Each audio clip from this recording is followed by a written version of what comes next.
But you guys have already decided, so we're just gonna go. Yeah.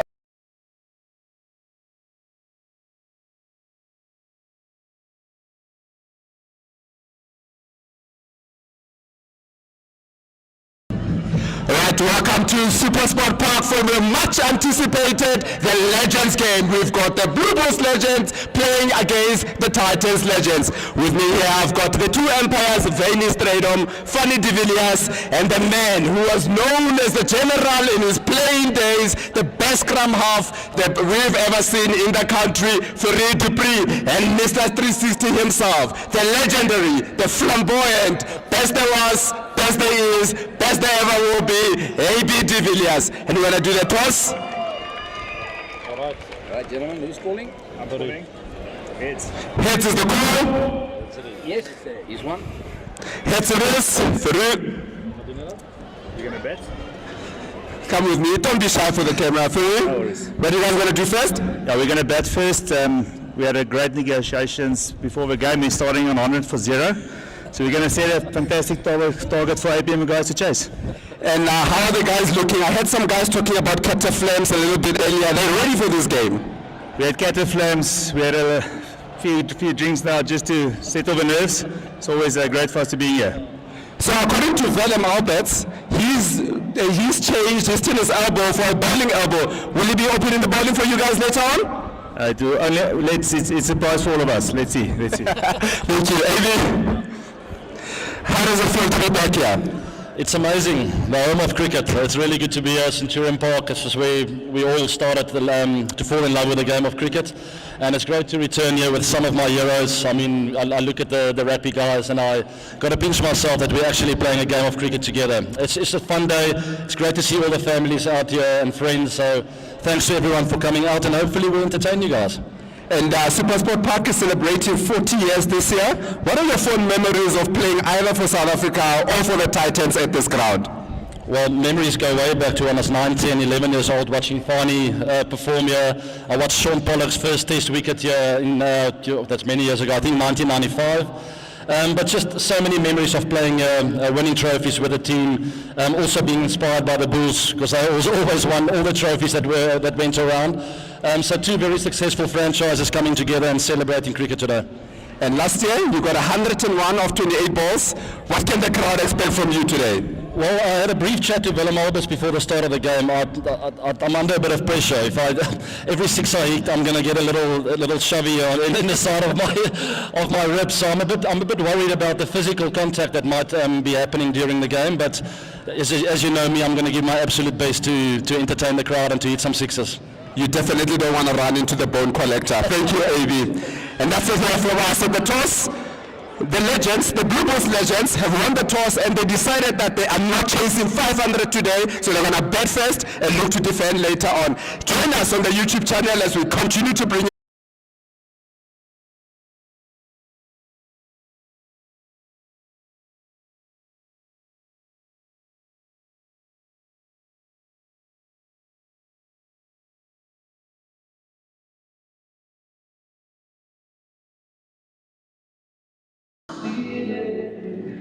Welcome once again. We are doing the build-up to just the Blue Bulls Legends versus the Titans Legend, Season 2. And with me I've got Ken Boland, Johan van der Veld, and Kola, who are the guys that are going to keeping us entertained in the commentary a little bit later on. So we're just going to go a little bit. Johan said he must just go easy on the questions. I'll try to do that. Ken, let me start with you. 40 years celebrating SuperSport Park. What are your fond memories of this ground? Well, this maiden event last year. Let's start with that because that was an unbelievable day, a great innovation by the Titans and A.B. de Villiers' incredible innings, provided the crowd with what they wanted to see with a century of 28 balls. And just before that, the last test match at this ground, what a occasion that was with a thrilling match against Pakistan. Marco Jansen and Kagiso Rabada putting on 51 for the 9th wicket to see us home and into the World Test Championship final, which we then won. I mean, I think back to Hashim Amla announcing himself here as with a double century. Jacques Callis getting his long-awaited maiden Test double 100 here. Faf du Plessis 199. Kyle Abbott 7 for 29 on debut. Lungi and Gidi got a 7 for here. Kagiso Rabada, 13 wickets against England. And also let's not forget that a tree once fell on my car here. That's a memory. Johan, as a player also back in your days, any memories that you want to share with the viewers? Yeah, thanks. A lot of memories. We sat up in the suite of this earlier today, and I saw all the cricketers I used to play against. Remember, I'm from the Knights. I played but massive challenges we had here on SuperSport Park. Guys like Albie Morkel, Pierre Hubert, Pierre De Bruin, all those guys. So that's memories. We're lucky to come back quite often to SuperSport Park. Iconic, almost always packed. So yeah, and today is a super day. You know, it's about fun. So keeping it light and seeing some of the past heroes. And Kola, how ready are the Blue Bulls legends for this game? I saw a video of Willem Albert saying that he's trading his tennis elbow for his bowling elbow. Do you think they're ready for this game? So the only reason that Willem Albert made that video where he was really talking up a big game is because he wasn't here for last year's one, was he? So he didn't quite notice or doesn't realize the danger that him and his fellow teammates are in. So he's still got big talk. That's probably because of that red from the Lions shirt. But I think the Bulls will probably sit him down and say, hey, listen, this is not the type of field we used to. This is a little bit of respect, but in all seriousness, very good sportsmen on either side, and they're going to try and be very, very competitive. And you know the rugby players, they want to smash the ball everywhere. And Kola, just speaking with you, what do you think is the importance of having such a game in the capital city? Oh, it's multiple, I think, benefits to having this game. I was so fortunate to have been here for the maiden one last year, and I hope that I will continue to come as this match lives on. And I think just to bring these two uniquely Pretoria-based brands together is incredibly important. Also, the earlier match, the women's game, so good for the women's game. To share the same ground, to share the same audience, we want to see more and more of it. I think when you look at tournaments like the 100 in the UK, the game is moving in a specific direction, so it's great to see us embrace both men and women's game. To see the former professionals is fantastic, and I think for all the rugby fans, great opportunity to come and watch the cricket. For the cricket fans, great opportunity to see the rugby players as well. And Johan, looking at the lineup for the Titans, who are you particularly excited to see play here today? Yeah, just to follow up on Kola, last year there was word that they should switch the roles and play some rugby, but I think the cricketers doesn't want that. Look, there's Albie Morkel, obviously. Everybody has spoken about AB, so but you've got Albie Morkel, Pierre De Bruin, Paul Harris. You know, he couldn't turn a doorknob. He's here today, my old friend. So we'll see if he can turn one. And you should never forget the main guy, the main sponsor guy, Jaco Pereira. He's the main guy from SAB. He's got a lot to do with it. He'll be opening today, so I'm going to keep an eye on him.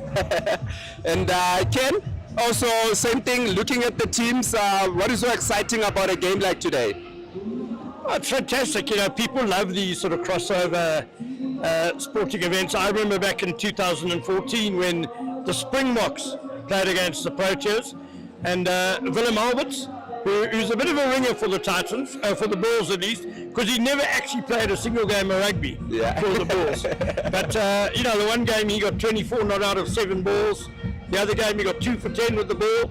So he's going to add something to this team. It's great to see Morné Steyn playing. Farid Dupree, great to see him out on the field. So, you know, the rugby guys are going to love it. The Bulls, the Titans legends, they're under a bit of pressure because they don't want to lose here on their home turf in front of this wonderful crowd. When you speak about Willem Albers, I think when the Proteas played the Springboks a couple of years ago at the Wanderers, he had a really good game. Didn't he smash like a quick fire 20 or 30? Yeah. That's what I mentioned, yeah. 24 not out of 7 balls, yeah.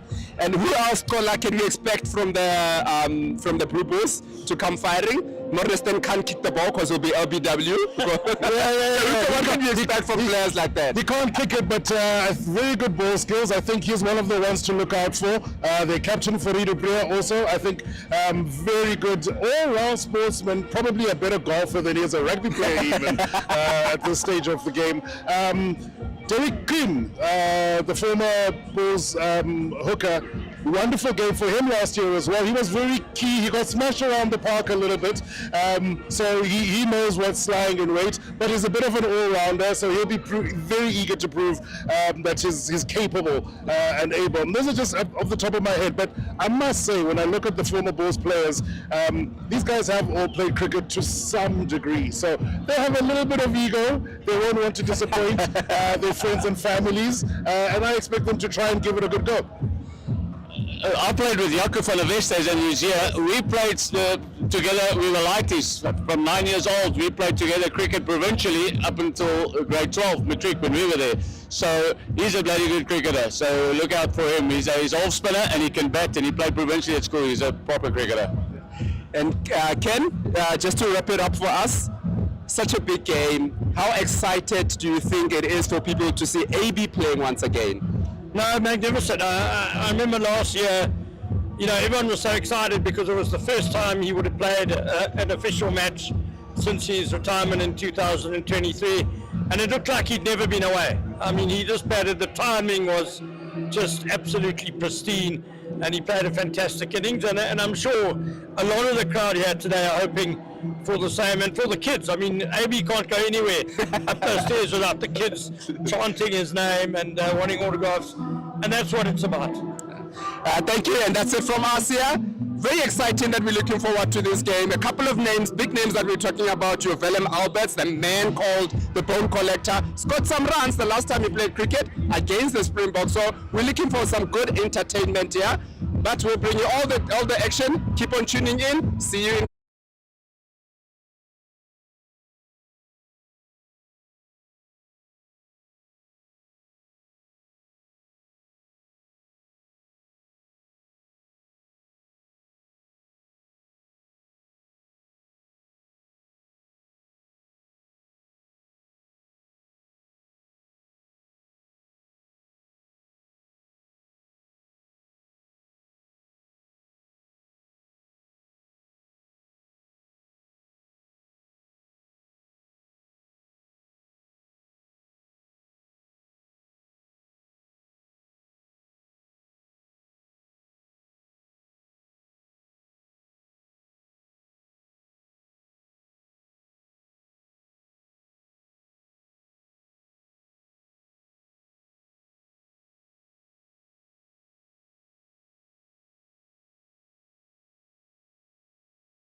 Welcome back to SuperSport Park and the start of the main show, Titans Legends versus Bulls Legends.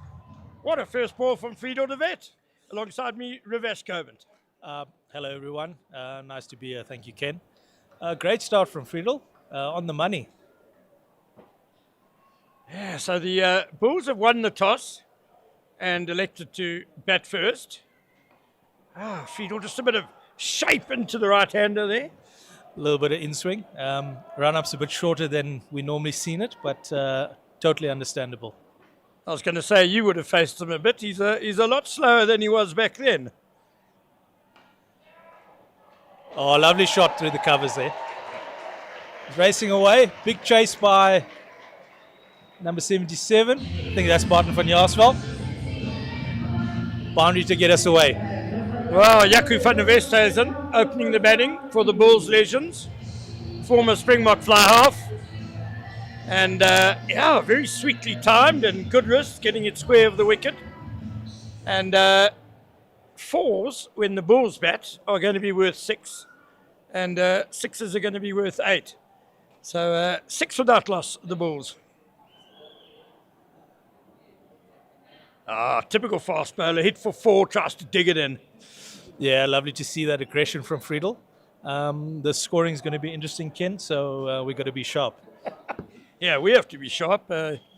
You were saying, Ravesh, that you felt sorry for the scorers because they are especially going to have to be at their very best. 2 slips and, more in-swing from Friedel de Wet. I wonder if he starts bowling away swingers, are we going to have 4 slips? Well, they're definitely set up for it. Maybe an extra man from the covers has got to go into catching there. Albie Morkel in the covers. I'm not sure about his catching skills. There is the in-swinger, Ken. You call for it, and he delivered it on the money. That's the end of the first over of this T20 game. 6 without loss, the Bulls. And, we've had a great day of cricket so far here at SuperSport Park, celebrating the 40th anniversary of this lovely ground. And the ladies certainly put on a show this morning, the Fidelity Titans ladies against the DP World Lions. DP World Lions came from the death. Faye Cowling hitting a 6 off the last ball to win that game when 5 were needed. And I expect this game is going to provide similar entertainment as we now see Johan Roots preparing to face up for the Bulls Legends. Oh, CJ de Villiers going for the Yorker. Umpire Vaney strayed him. I think it might be quite difficult to get a decision out of him from that end, being a Bulls legend as manager. Well, Fani's at the opposite end, and he said to me that it's going to be very tough for him to also raise his finger. CJ de Villiers, the bowler, not AB. But Johan Roots, I think Vaney will give him the run. No, he signalled leg by. Okay. Fielded magnificently by AB de Villiers, moving as gracefully as ever there at square leg. Yeah, I hope Fani is ready for those AB de Villiers straight drives when he's umpiring. Oh, first AB bit of again. aggression. First bit of aggression. Lovely to say. Oh, buzzers. Some interesting backing up. Went with the shin. Coach killer, eh? Overthrows. Well, at least there were 2 of them backing up, so there was some structure. So we'll give them the benefit of the doubt. But yeah, it's a lovely afternoon out here. Nice to see these grass banks nice and full and everyone enjoying the occasion. A lot of these guys, I'm sure it's bringing back some fantastic memories of some success on this field that they've had in the past. Well, speaking of success, good line and length and good solid defence by Johan Roots. Titans coach Ravesh Cobant is still smiling, still happy, ending off their season with the One Day Cup title. Yeah, definitely was a good end to the season, and all credit to everyone involved. Again, a little bit of a misfeel from Mr. Morkel. It's getting interesting. There's a bit of back and forth between Pierre de Bruin and Albie Morkel. I think that might carry on all game. Yeah, I'll be saying throw it to my hands, not my feet. Oh, that's nicely bowled by CJ de Villiers. Yeah, Ravesh, what trophy is that number? I mean, we're celebrating 40 years here at SuperSport Park, and the Titans have just won so many trophies in those years. Yeah, I think it's number 22. I stand to be corrected, but I think it's number 22, and a lot of the guys we're seeing today have played a big part in that. And it's a great sort of measuring stick and stepping stone for our current players to aim for. But great with that result. We were really happy with it, and hopefully it's a base that we can work from for the rest of the year. 10 without loss after 2 overs. Good start by the Bulls. Some really good technical batting at the moment. Not as helter-skelter as we're normally used to in T20 cricket. Having a look, I love it. Some nice old-fashioned opening batting. I can just picture you in the change room pleading with your batters to just have a look first. And Friedel de Wet is continuing. Some good line and length from him. We heard Johan van der Walt say in the build-up that Jaco van der Westhuizen played provincial schools cricket. And Johan Roots looks very solid as well. Just like he was as a rugby player at fullback. Yeah, there's definitely some cricket IQ and cricket sense out there at the moment. That's plain to see, which is great. Looking for that first 6 or 8 of the day, which will get this place off its feet, I think. Yeah, they're using the same boundaries as they did for the ladies' game. I do say when the Titans bat, they might want to push those out a bit. Oh, beautifully bowled by Friedel de Wet. How did that miss? Well, he's played it really well. Late contact point, nice straight blade. Friedel, lovely Yorker, testing his technique, and he was up to it.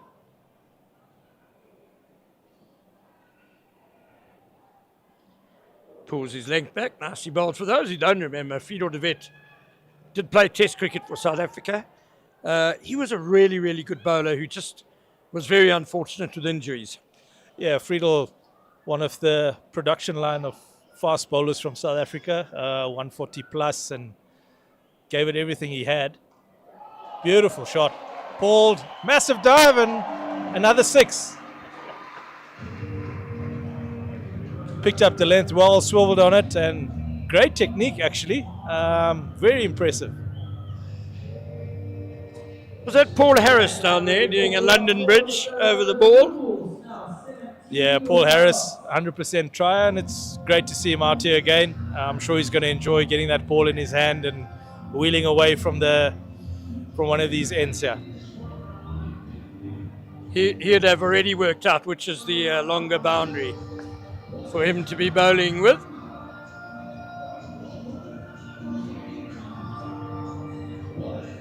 Yeah, all these spinners, they're very wily. They know exactly how to get the odds in their favour. Oh, inside edge down to fine leg for 1.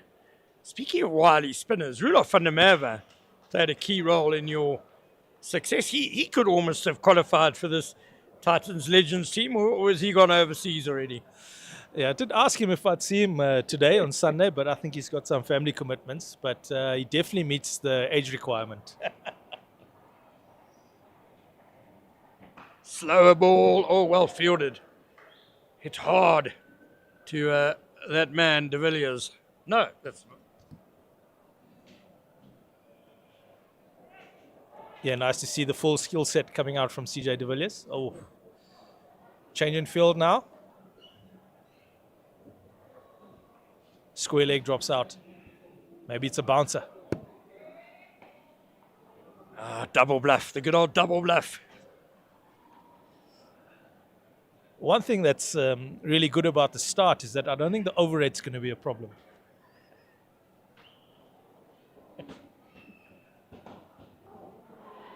So many things for coaches to worry about these days. Don't want to have points deducted for a slow overhead. And maybe even worst of all, if you're behind on your overs, you lose a boundary fielder in the closing overs. Oh, lovely cover drive there. Stopped in the covers by Morkel. Yeah, that would make it quite interesting. The extra fielder up.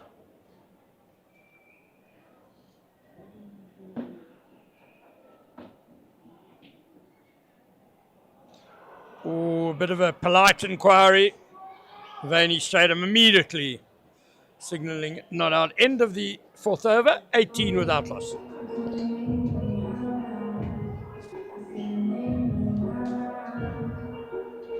it going to be Albie?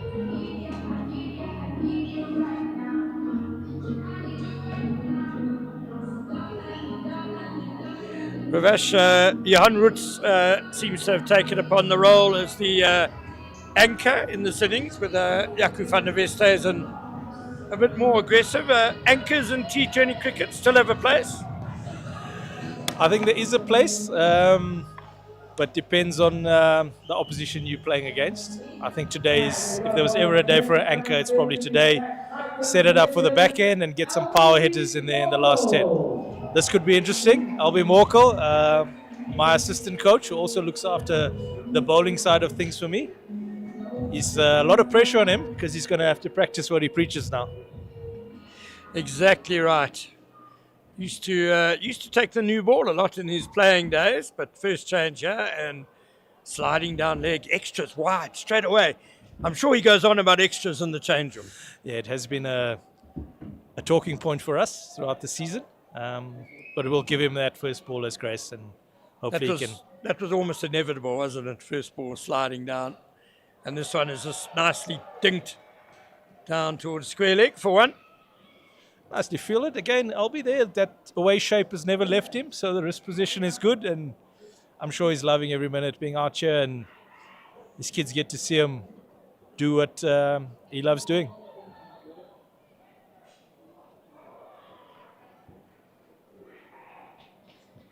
Yeah, quality performer, Albie Morkel, especially for the Titans. There are a few players here today who have probably won more domestic titles than any other cricketer in the world, and that's a polite inquiry from Albie to Fani de Villiers standing at the end. Yeah, Albie, very much one of the most decorated Titans players of all time. Loves this place, loves being part of it, and it's such a privilege to have him with me on my journey here. Oh, that's a good blow out towards the mid-wicket boundary.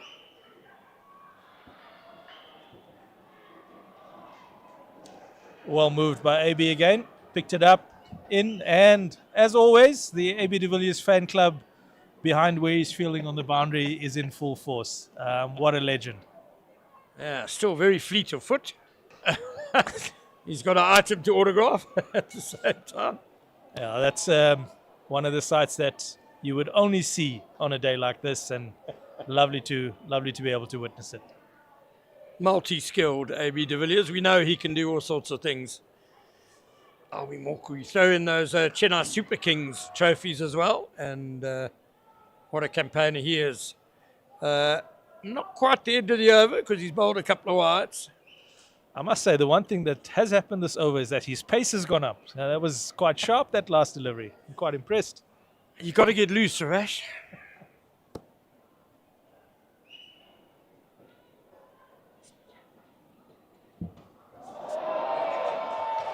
And there it is.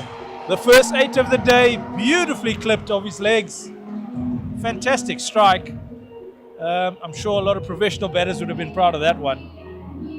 Great way to end the over. 5 overs gone, 32 for no loss. And we're going to welcome into commentary Kolo Nshinga and former Proteas all-rounder Johan van der Walt.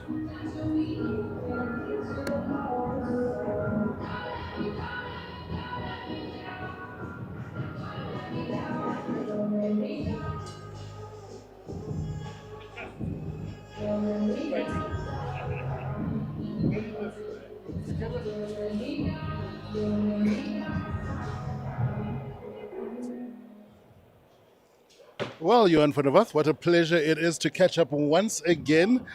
at the second edition of this Legends game between the Momentum Multiplied Titans and the Vodacom Bulls. Two great teams, Pretoria-centric, and fantastic to see Pretoria out. Yeah, good afternoon, Kola. It's, I have to, are we going to catch up once a year?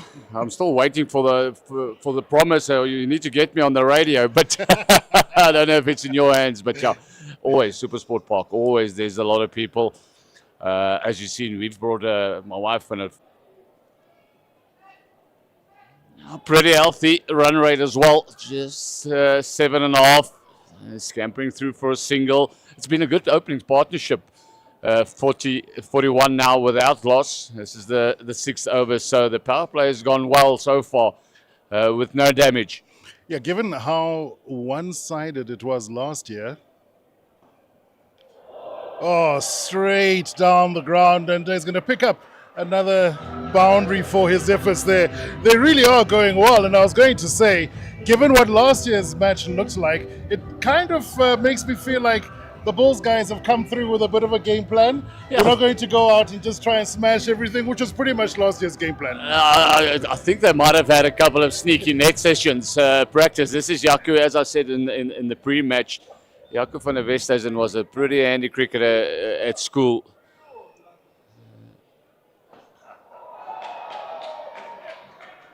Oh, well, that was not meant to happen. And is that Jeff Toyana out there, who's not going to be very happy? I think he's going to have a word with the coach. Yeah, movement. Remember, these are all ex-champions, all ex-heroes, but movement's not the same. I can speak of through experience. A good shot again, Jaco van der Westhuizen taking some advantage of the left arm spin of Harris. Yeah, and I know Paul Harris pretty well. I'm sure there'll be some. I know it's a friendly game, but there'll be some frustration. I think it would have started before they even took to the pitch, to be honest, knowing Harry. 21 of that over, now 6 gone. Power play, something of the past. And obviously there's a bit of a handicap as well, to the benefit of the non-cricketers, but given the way they've started, like you say, this is a fantastic opening partnership, and I think Fourie du Preez is down to bat at number 3. Something tells me that even he's not going to come out smashing. I think they're quite happy to let it trickle down for one here, one there, take a single if you can, and then obviously lift it straight down the ground for another 6 runs. It's a massive one this time around. And yeah, Roots will be very, very happy with that. But two very good cricketers, very good strikers of the ball in Van der Westhuizen and Roots at the moment. Yeah, full value for the shot. Remember, he gets 8 for if he hits a maximum. And I throw my mind back, and I can't remember, but I think Roots played pretty well in the inaugural, the first one that was played here on SuperSport Park. Albie Morkel straight up, changing his plan, and then just letting Fanie de Villiers know, who's our standing umpire, keep your arms down. Yeah. The Bowlers Union. He's sort of telling Fanie what he's unhappy about. Takes up another run up. And these blows are really quite lusty, and a bit of an overthrow there, but the opportunity for a quick scampering second run goes a begging there. They really could have.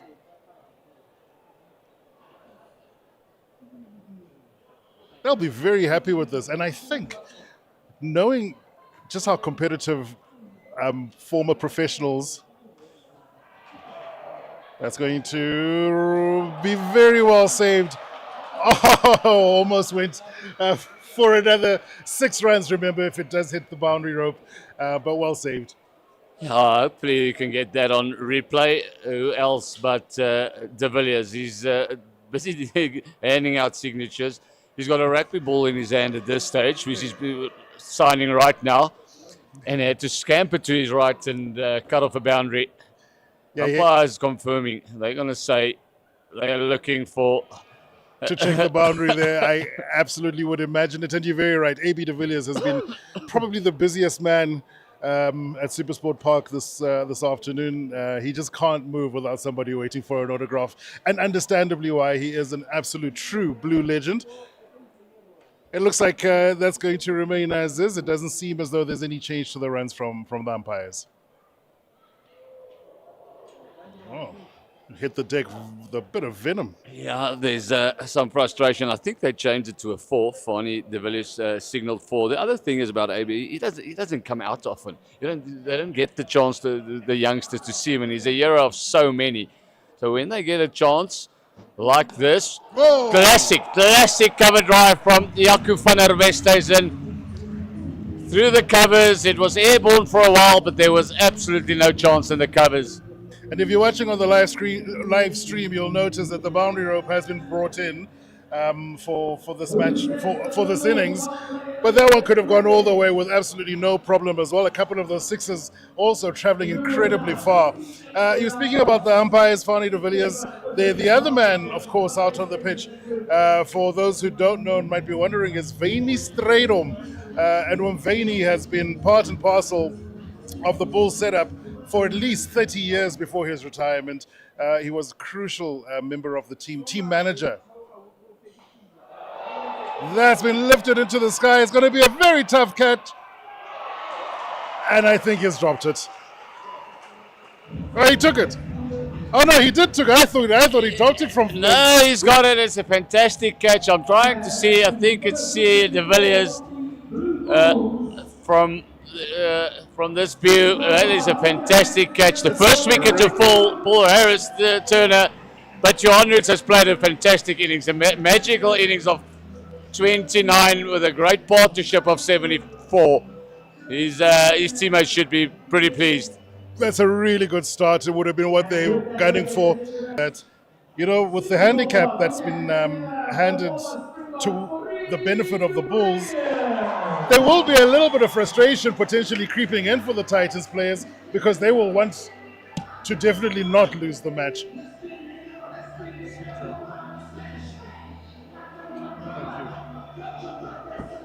It was CJ de Villiers with that really clean catch. I was a little bit worried because it looked like nobody was nominating for that.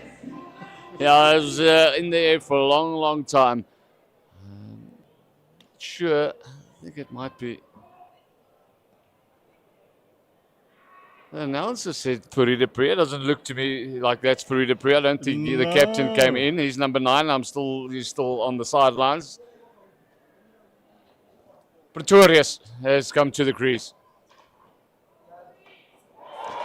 Oh, and what a great connection. That's going to go for maximum. He doesn't really need too much time to get his eye in. That's the way to get off the mark. Second ball. It's a little bit short from Harris. Rigor mortis stiffness has set in pretty quickly for Arrow. And well played. Put him on the bank. Harris. That one staying a bit low, and I think he's going to be a little bit upset with that old Paul. Doesn't take much, eh? Doesn't take much. Oh, it's starting to fill up a little bit more. There's some action happening. I think the crowd is now getting into it.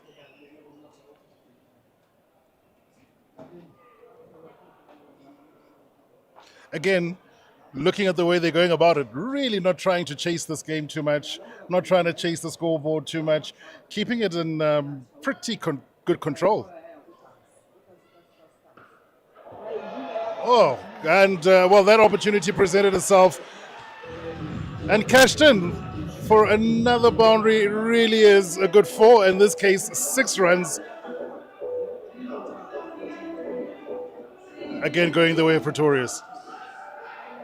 Yeah, Van der Westhuizen now moving to 48. Going at a steady, I'm saying steady, at an incredible run rate of 11.1. Yeah, it's a really good run rate when you tally up the scores.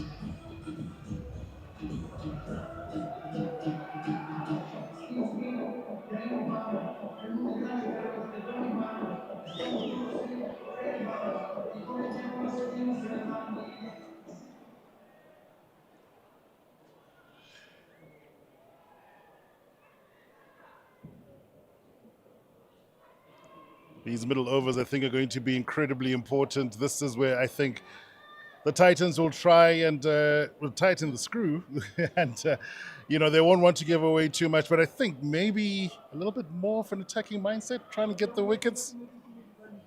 Yeah, Van Jaarsveld now into the attack. Hammer to the offside. Very cleanly hit and nicely returned. Yeah, he'll be mindful. The shorter boundary is on the leg side for the right-handed batsman now. Van der Westhuizen, he's on 48. Can he get to 50?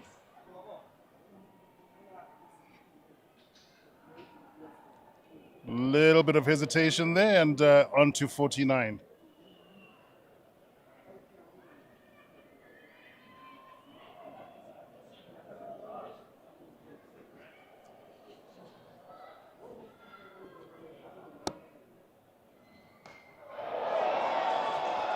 Well, that's right into the crowd, and the opportunity for a catch by that spectator going a-begging. Luckily, there's no prize money for that.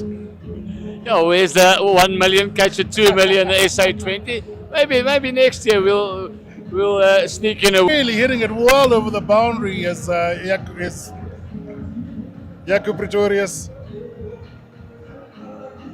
He'll be very happy with that. He was incredibly useful on the rugby field. Backline player. He's played all across that backline, mostly in the centres and the wing.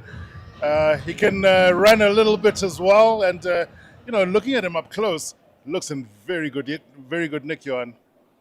Yeah, everything that you've mentioned, Gola, means he's a pretty good all-round sportsman, because he certainly shows that he can bat. Yeah. It's not going to travel quite as far.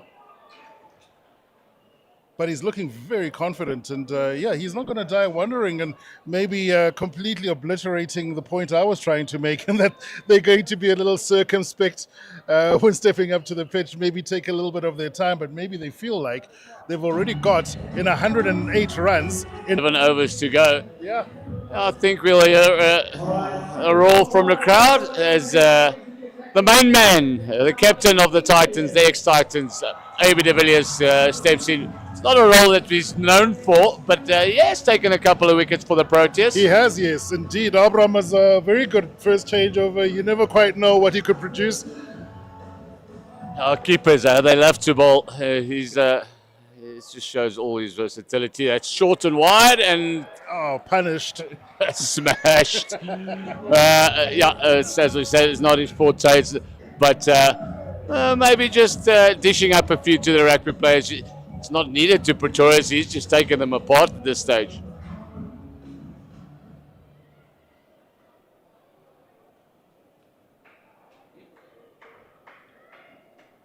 And following up from Paul Harris in the previous over as well, one feels like, they're not going to try and outpace these guys or beat them with pace. They're going to try and spin them out.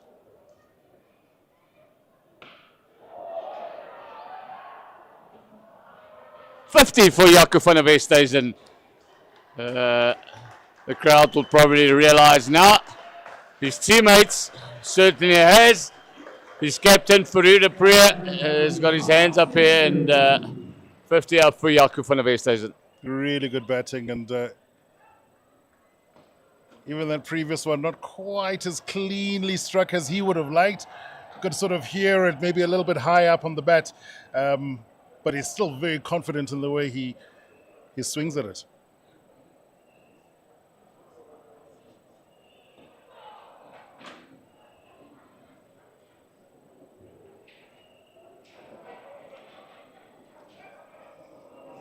AB de Villiers, quite a low ball. It stayed quite low there, and he gave it a little bit of a shout. I think he feels he's onto something there. Even this one, also seemingly, but he won't be happy with that this last delivery. But the previous one, he might feel like he's able to unsettle them if he bowls at their feet.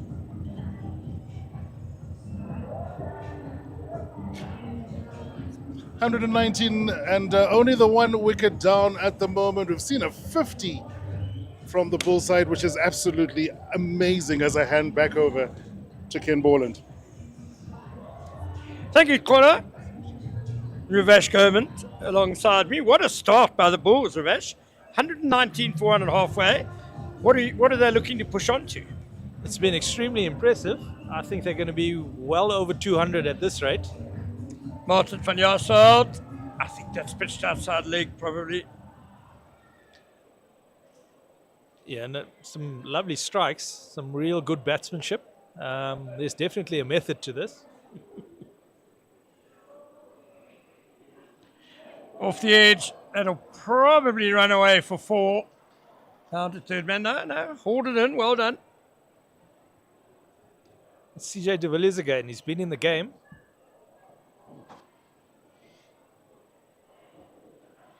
Yeah, it looks like the Bulls are a bit upset with the hammering they took last year. Have spent the year plotting and planning, and there's another lovely strike over square leg for 6, but 8 runs added to the total. Another brilliant shot. Great option to that delivery. 8 runs to the total. And we all know how difficult it gets at SuperSport Park when a batter's in full flow. And there, Pretorius goes again. Morkel underneath it, takes a good catch. Fantastic grab. Exactly what the Titans legends needed. Big breakthrough. Quick fire 45. Very well played.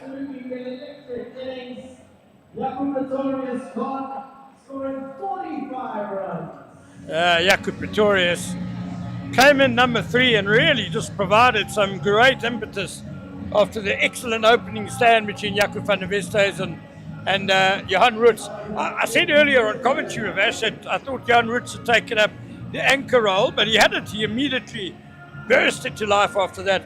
And it looks like Jaco van der Westhuizen is going to be the guy to try and bat through. 51 not out already. Yeah, I think he's playing beautifully. Got the pace of the wicket and the measure of some of these bowlers. I'm sure he's enjoying himself out there as he has a chat to Fanie de Villiers, probably giving him a bit of advice as to how to manage the rest of this innings. Yeah, and Ravesh, you'll know that's always a tough venue for spin. And, well, the spinners have taken a bit of a hiding. Paul Harris, 2 overs for 36 runs, did get the wicket of Roots. And Van Jaarsveld has got 2 balls left of his second over. He's gone for 29, but he has made the breakthrough. Here he is now to Wynand Olivier. Oh, it's a nice little back cut for one. Some lovely cricket there. Well fielded. Neatly tidied up by Pierre de Bruin. Sure there's going to be some targeting of the short boundary on this delivery. The last of the over. Well, almost fed and half a bat to it. Paul Harris, good sliding save. Just the one to end the 11th over, 131 for 2. Now, this has been some really impressive striking from the Bulls. And I'm sure there's a little bit of anxiousness in this Titans Legends group at the moment because that score is becoming quite formidable. It is. It's already up at 11.9 to the over. And I fancy the Titans need a couple of quick wickets here, these middle overs. AB de Villiers will continue. Quicker one and snap nicely over cover. Toyana, no, he can't get there. It's another 4. Another 6 runs added to the total. Tough start now to this over. Ball gone for 6. But also the AB de Villiers factor with the bat for the Titans is something that these Bulls have obviously taken into consideration. Jaco van der Westhuizen hits it over long off for 8. Brilliant stuff. AB de Villiers tossed that up, and Jaco van der Westhuizen was up to the challenge. His batsmanship's been actually unbelievable. He's hit the ball exactly where it's wanted to go, taken some great options. It's definitely not his first game of cricket, and lovely to see. Yeah, very impressive. Quicker from de Villiers, and that's a quality shot as well. Leaning back, a la Viv Richards, and lashing it over covers. I must say the flare's coming out a bit. Fantastic to see. Long may it continue. Right, the new man, Wynand Olivier on strike. Oh, good cricket. He'll just give the strike straight back to the flying Jaco van der Westhuizen on 67, not out. Yeah, smart batting there. Just knock it up the ground, get the in-batter on strike, and away he goes.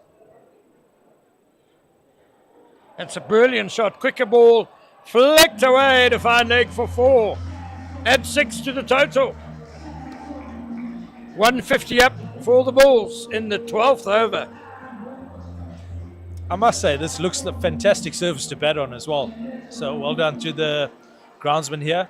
Always quality cricket wickets at SuperSport Park, and this one is no different. This morning it had like a shine to it, Ravash, which I always think means there's a lot of runs in there. And that's a quality hit straight down the ground. Long on will cut it off. CJ de Villiers again. Yeah, I think that's what we look for when we come here. If there is that little bit of shine on it, generally, you know, it's going to play pretty well. Brave decision as well by the Bulls to win the toss and bat first, going against conventional wisdom normally here at SuperSport Park. But they're doing a great job of it at the moment, and this is going to be a fantastic game of cricket, I think. Yeah, on a more serious note, I have noticed in the last couple of seasons, more teams are batting first. It was always the conventional wisdom that this is a chasing ground, very difficult to defend, as Van Jaarsveld continues. Was there an edge? Did Pierre de Bruin put it down? The Titans fielding coach, surely he didn't drop one. I don't think he did. We'll leave it at that. Pierre will tell us afterwards what exactly went on. Lovely strike through the offside.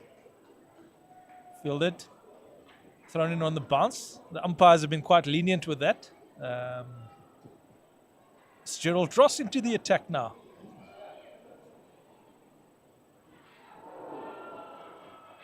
Former Titans captain.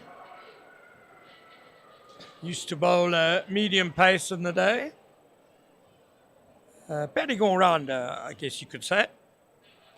Oh, it's straight up in the air. AB de Villiers is getting under it. Good night. Take it. Yeah, there was only one outcome there when that ball went up and AB was underneath it. Comfortably taken. Gerald Dross will be saying, he should have bowled me earlier. Takes him 4 balls. He gets rid of Wynand Olivier, out for 2. One thing they're not short of on this field at the moment is a captain. So I'm sure there's a lot of advice going out. A lot of guys have worn the armband here and worn it very successfully. So there is that meeting now in the middle. I'm sure they're happy with those back-to-back breakthroughs. Rest a bit of momentum back, and they can put some pressure on the Bulls going into the last 8 overs here. Well, the Bulls have 2 fly halves out in the middle now, as Morne Steyn joins Jaco van der Westhuizen. Fly halves generally always good ball sense. There have been a lot of very fine cricketers who were fly halves, and I expect that Morne Steyn's going to show that he's quite handy with the bat. Yeah, I think we'll see quite a few more 2s from this pair.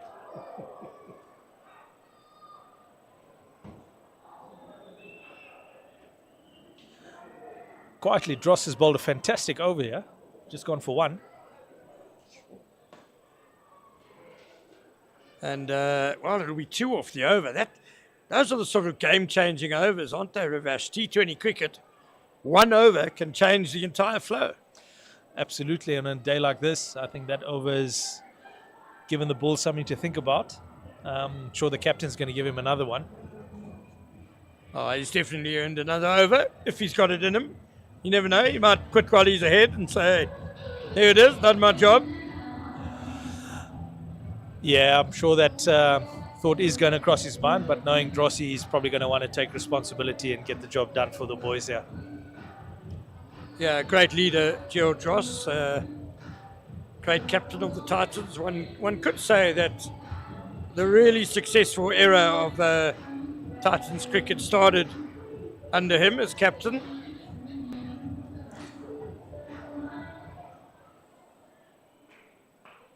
That's a mighty blow by Morne Steyn. Good heavens. That's more than handy. That's a massive 8. That is a massive 8 to the long side. They've brought back the enforcer, Friedel de Vet, and the first ball is met, deposited over mid-wicket. Fantastic strike. Pressure's on him now. First ball gone for an 8. This could be a big over. Deals with the full ball well too.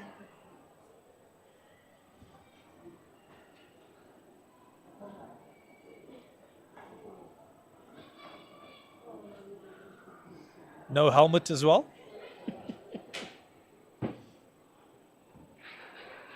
Oh, I detected a little bit more energy behind that delivery. Yeah, there was definitely something behind that one. The mind is willing. The body now needs to just follow.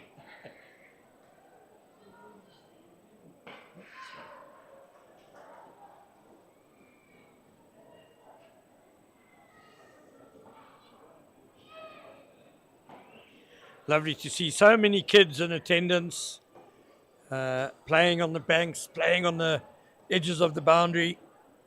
What a wonderful family day this is. Oh, what a beautiful shot that is. Morne Steyn. Very stylish. Good fielding by Jeff Toyana.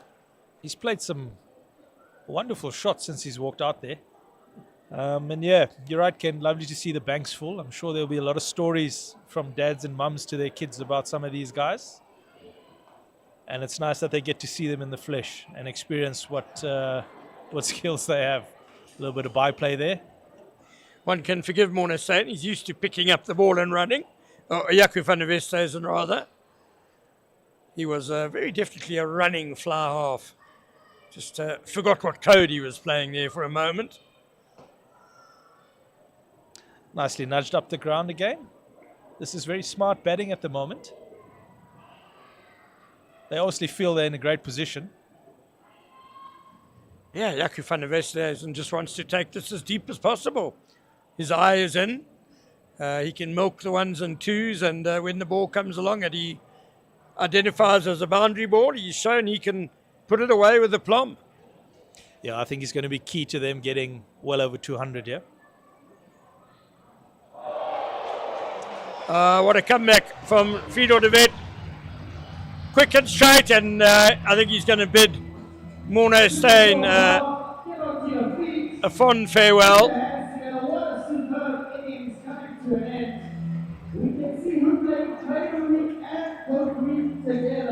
I think a fantastic innings there.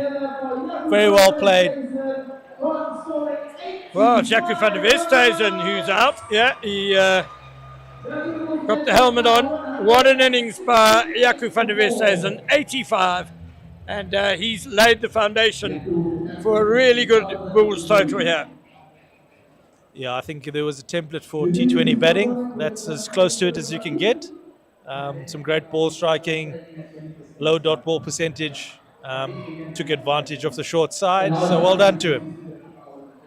Well, Jan van der Walt knows a thing or two about spotting talent, and he said in the pre-game build-up that he opened the batting with Jaco van der Westhuizen in the school days and described him as a hell of a cricketer, and we saw that was bang on target. Is this a LBW? It's bowled 2 wickets and 2 balls for the Titans. They are fighting back.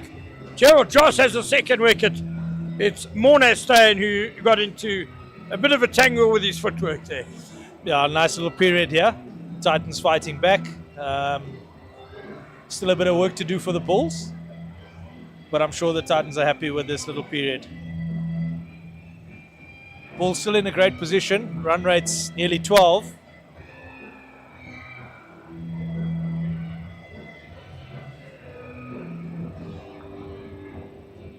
Well, it's an interesting batting partnership now. We have former Bulls scrum half Kunrad Groenewald coming to the crease. Scrum halves are all about game management and quick service, and should see some quick running between the wickets with his partner, Willem Alberts, the enforcer, the ringer. Never played a game for the Bulls, but he's here helping them out, and we know he can hit a long ball. Oh, is that another one? No. Just off the pads of the wicket keeper, Pierre de Bruin. It's a bit of confusion. I know Is he it a out? mulligan? Well, Pierre says, okay, well, they've withdrawn the appeal.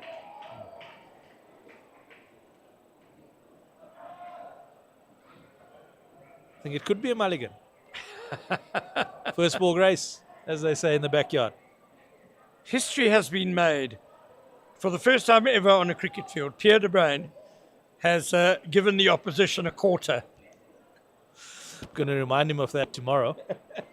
He's mellowed, no doubt. Oh, lovely position. Nudged out to cover. First ball nerves out the way. Nice straight blade presented.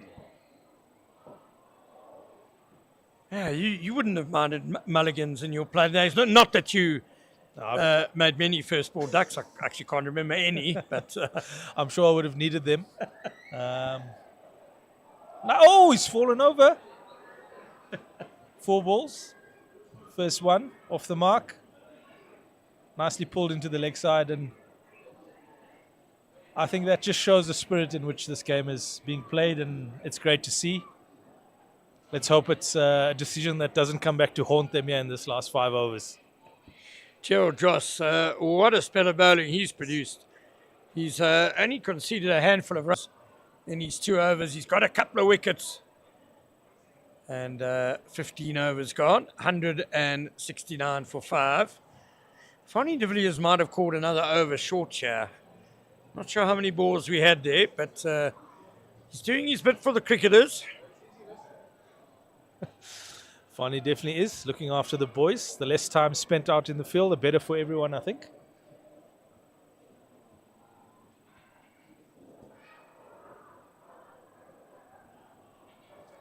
Fedorovich's last over. I must say he looks warm now. That one had a bit of energy on it as well. Got through to the keeper. Nicely taken by Pierre de Bruin. And Ravesh, you and I are having so much fun that we've forgotten about. It's time for a commentary change. Kola Nshinga and Johan van der Walt. Ken, we'll give you the whole 20 overs next one, yeah?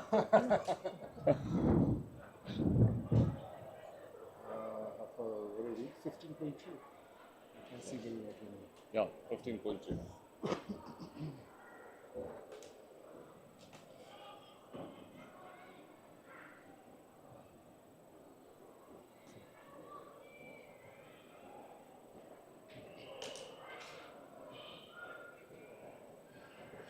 Oh, the big talking, big swinging, big hitting Willem Alberts, the bone collector.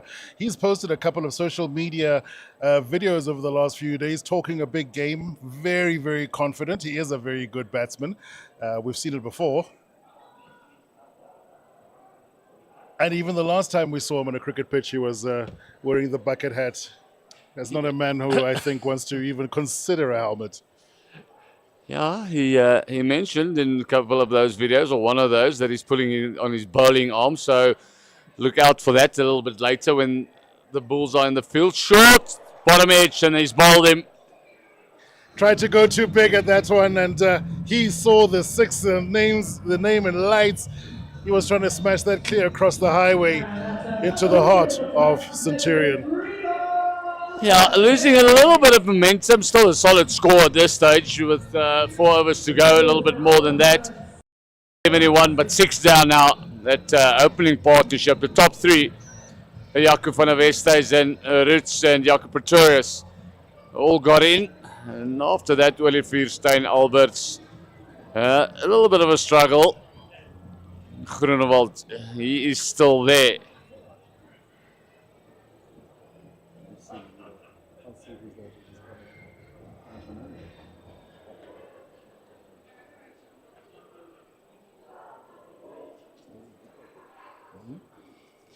Well, in the cap and facing is Dewald Potgieter, former loose forward.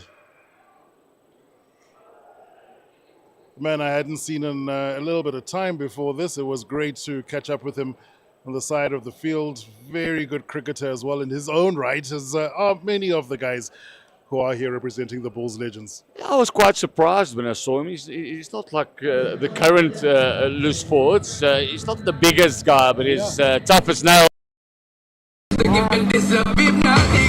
Right, so we are sitting here with the legend himself. Please, how are you finding the...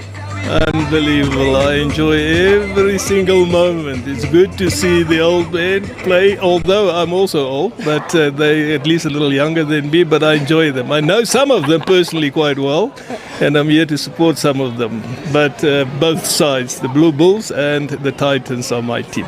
Oh, wow, epic. Now tell me, who here are you most excited to see? I'm sure you've already started to pick up the ones that you really are enjoying. I'm a very, very big AB de Villiers fan. He's a brilliant cricketer, one of the best the world ever seen.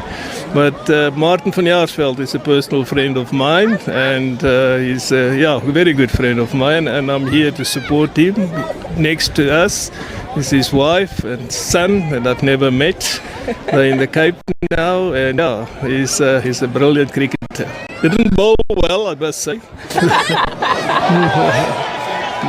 I hit him for 30 runs, 3 runs. You've just seen it right now. Yeah, I've got one final question. And we know that it is low-key, high-key in favor of the Titans. Do we have a score prediction? Yeah, the Bulls are doing better than I was hoping for, but they might get a 200. I hope so. And I'd love to see AB de Villiers batting and see whether he can do what he did in the past. All right, thank you very much, Kobus. Do you want to give me a high five? A low five. Oh, thank you very much. My pleasure. Thank you very much. It's good to see you people. Well, that's it from us here. I'm pretty sure we'll see some more of our fans a little later on. Hectic wings. But still, Kainan Moody, you don't realize when you stand next to him, he's a big boy. Hy's 'n groot seun.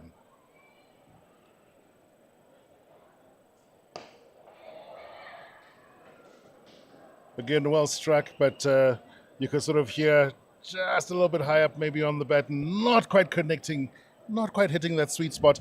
But this is something that my kids are here as well today, and we're always at the rugby. And my daughter remarked on how tall the cricketers are. So this is also something that I love about a game like this. If cricket is your game, you get to see the rugby players up close and personal, and vice versa. And I don't think she had an idea of how tall you need to be a very effective, especially if you're going to be a bit of a quickie. If you're a fast bowler, you don't get any short fast bowlers. Yeah, and as you walk into this fantastic stadium, SuperSport Park, there's life-size posters of the two Janssens. I don't know if you've seen those, and you can go stand next to those, and then you realize 208, I think, is one. Bowled him. Full and straight. See, de Villiers, he's back into the attack, and just the seventh wicket's gone down.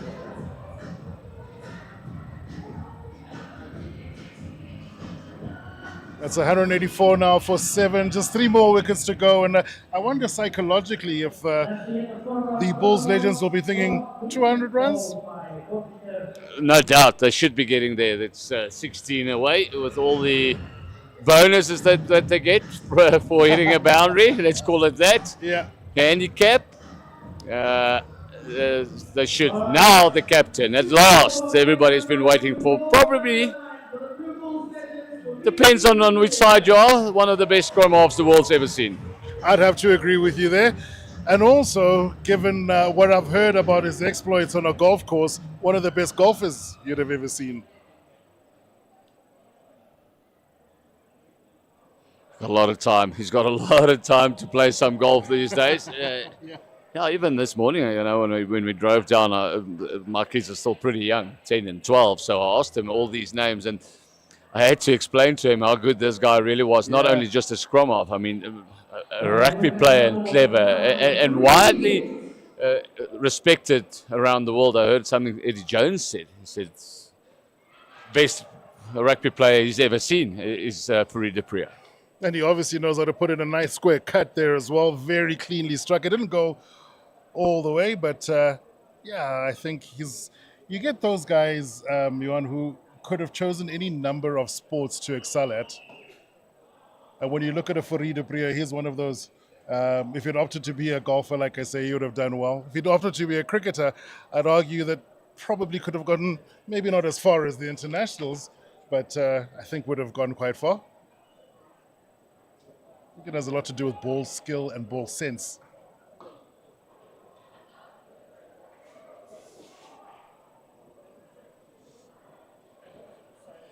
Dieval Potgieter also sticking around.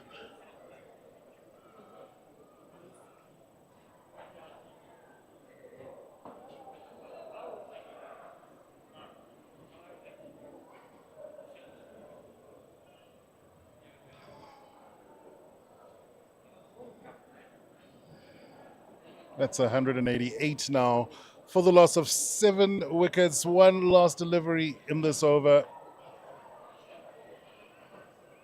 will produce a single. Oh, no, it doesn't. It produces a 6. Oy, Jeff, is that? That's Jeffrey Toyama again. He's had let's call it a bit of a rough day in the field. He's saving himself for the batter. Yeah, just remember caller saying that it's 6. That is quite right. It's gone for a boundary, which is usually 4, but we add some on for the rugby players. So the result is a 6. Do you think the Titans will be looking at this and thinking maybe we're too friendly with these guys? I think They're so. not being... The one thing that they've managed is they're not going to chase 40. You know, then the game is going to be quiet. This is 6. This is definitely 6 from the captain, Fourie de Prieur. Well, there you go. We're speaking about his abilities in all sorts of codes, and that was very well struck by Fourie de Prieur. 200. That magical number that you spoke about comes up. 202. It was just one over. I think they'll be very happy with that score. But also, let's not forget, especially last year when Abraham de Villiers strolled confidently to the crease, showed a little bit of magic and opted to retire because he knew it was unfair. Oh, it was very close to being catchable, but maybe would have required a little bit of a leap. Yeah, it's Van Beardien. Danya just couldn't get there. The contact was good enough from Potgieter. He looks handy, more than handy with the bat. And he goes again for another maximum. That's going to be another 8 runs. These guys are really, I suppose now you can throw caution to the wind and just try and get as many runs in this last over. Yeah, there's 8 deliveries to come.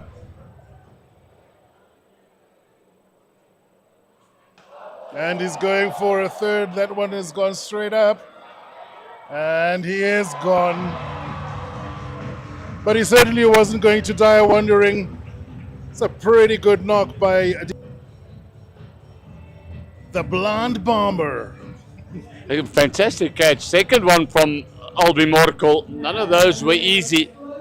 Yeah, the one thing he's got in he still works with the Proteas. He works with one of these franchises, the IPL franchises. I asked him and he said he's not there this year. He's only going to America again I think he's with the Chennai franchise. He's not going to India, but doing a lot of good work for South Africa as an in my view, ex-legend in South African cricket here at the Titans. It was wonderful as well at the recent World Cup to see both the Morkel brothers on either side, one in the coaching group of South Africa, the other with India as well. And like you say, we are starting to export not just our sporting talent, but our coaching talent, which is great. And the other thing that people don't necessarily see on, you spend your days planning on the side. And of the apparently field. he's got stories for days. I'm going to ask you a quick question. Out of all the players on the field, who is it that you would like to have a beer with? Most probably Albie, eh? Yeah, most probably Albie and Fanyara. Well, is there any reason in particular? Oh, I haven't seen them for a while. Fanyara, I used to be quite close to many years ago, so it'd be nice to get together with him again. Oh, that's brilliant. And since we're seeing some legends on the field, who are you most excited to see play again? Always AB de Villiers, always. I mean, he's just another level of player. Oh, without a doubt, he is genuinely an absolute legend. And our last question, I mean, the score's doing pretty well. Do you have a score prediction for us? Yeah, I reckon the Titans will win in about the 17th over. But the final score most probably about 245. Oh, there we go. Well, you heard it here first. We've got a score prediction, and you know what? Sensational catch on the boundary. That is the wicket to fall. 4 balls. We're into the final over. 4 balls remaining. Okay, and the Blue Bulls are actually doing quite well. So that's it from us. Is there anything that you want to say to one of your favorite players? Just have fun, all of you, have fun. Lekker. Well, thanks a lot. Anytime. Awesome, thanks. Even the flying de Villiers at the Lions will get stuck in and will deliver a couple of balls in the nets as he's trying to get his bowlers to either replicate something. So I think a lot of the guys who are involved in the coaching side of the game will still be in pretty good nick and will still have their wits about them when it comes to the game. It's a really good blow that, and traveled quite fast, but old Jeff gets, I think, big cheers every time he stops the boundary. He's done well. He's done really well there. That ball travelled off the bat of Farida Priya. But yeah, he's going to deserve. He's going to have a nice cold one after this game. He's had lots of work in the outfield. Did you just say one? Yeah, exactly. You have to start somewhere. You have to start at one. It's like in golf. If you want to birdie all 18 of them, you have to start with number 1.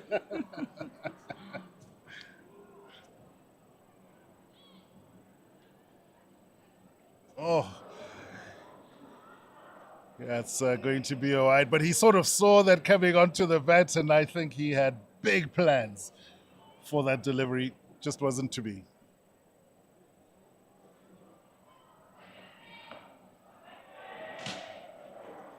And even there as well, that's going to run away to the boundary. And he kind of fell over forward as he struck that. But they've really done well is they've used the whole batting lineup. It's been a really good team effort with a great opening partnership. The Pretoria has played well for his 45. And a couple of cameos, especially from the captain himself, Farida Priya, at the end.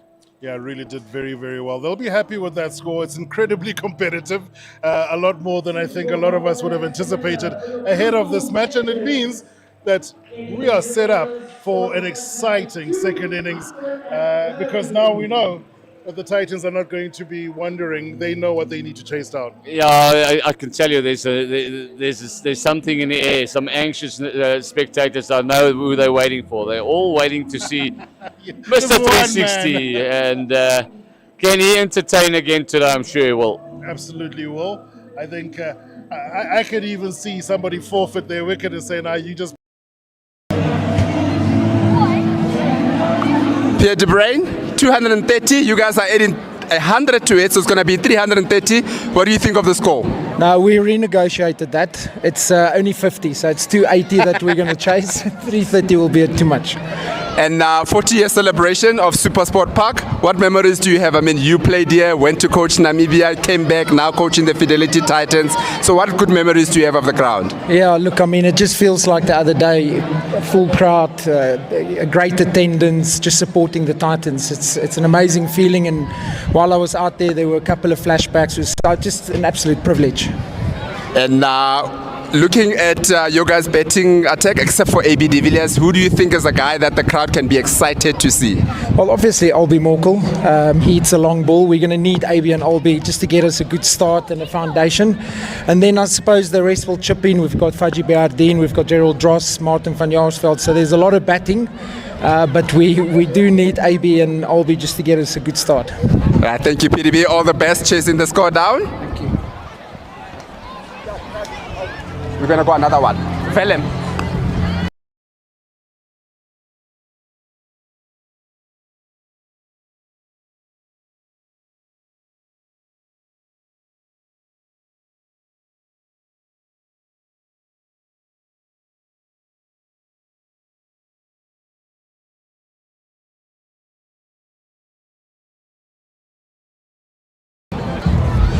Willem, 230, you guys are going to get 50 more from that. What do you think of the score? Yeah, I think we did as well as we could. Obviously, I would have liked to contribute it a bit. But yeah, we're going to fight hard on the bowling side to keep the runs down. But with AB and the guys batting, I think it's going to be difficult. So your video, you said you traded your tennis elbow for your bowling elbow. Does it mean that we're going to see you bowling nice and fast out there today? For sure. I'll do my best. I'll put the weight behind the momentum of the ball, so we'll see if that can make it go a bit faster. You are obviously known as the bone collector in your rugby days. Will you be the wicket collector here today? I hope so, otherwise I'm going to collect some bones. If they hit me for a 6, I'm going to tackle them, so it's their choice. You had that, the Titans. If you don't get the ball into Willem's hands to catch, he's going to tackle you, and we know that you don't want that at all. Thanks.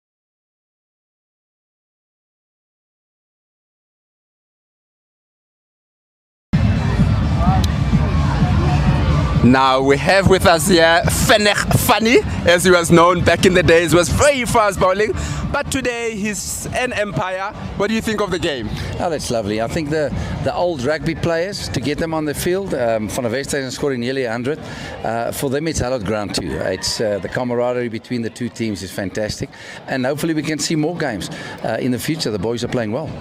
And now 40-year celebration of SuperSport Park. What memories do you have? You would have played here a couple of times. Yeah, I remember the day when we opened up. I opened up with the first ball bowled in the stadium. Played in the old Berea Park in those days, and was part of seeing the development of the field. You know, we saw it being built probably for about a year and a half, waited for it, and the anticipation towards it, and obviously 40 years later, look at it, from supporters right through to actually have better support than the coastal cricket fields like Durban and Port Elizabeth. So that's quite good. I mean, the camaraderie between the players and the people and the administration. I mean, this is the best run facility, cricket facility in South Africa, and they've got the accolades for that too. And just looking, obviously, when you look at domestic cricket, we don't have as many fans as we would like. What would you say to the fans that are out here today to keep on supporting the game, particularly here at SuperSport Park? Yeah, I think T20 cricket has brought a special feel to the game. The shorter format is very popular. A lot of people, the stadium is normally packed. I think there must be some other games on somewhere because it's not packed today, but we've got a hell of a pool of support in this part of the world, and T20 cricket is probably the base of that. A lot of four-day cricket and the ladies cricket that's obviously been part of cricket for quite a while. We saw a game this morning, a lot of people watching that too. A lot to offer cricket, and hence the reason that we've got so much support up here. And obviously you're umpiring today, so you can't be biased, but where do you see this game going in the second innings? Well, I'm sure that the people are yet to have a look at one or two players to see if they can score big runs. Hopefully we'll see the more popular ABs and those guys hitting it all over the fence. I think the cricketers has got it, even if there's an extra 100 on the field on their score. But as I say, the whole feel, rugby and cricket together, that's what it should be.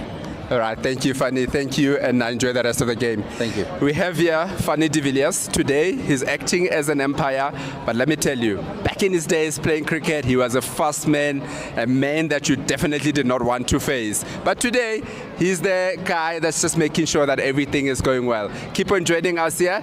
230, the score was, but after some negotiations, there's going to be 100 more added onto the score. So 330 is what the Titans legends will be chasing.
All right, we are now here with Martin van Jasval, formerly known as Yara, and was the Titans captain.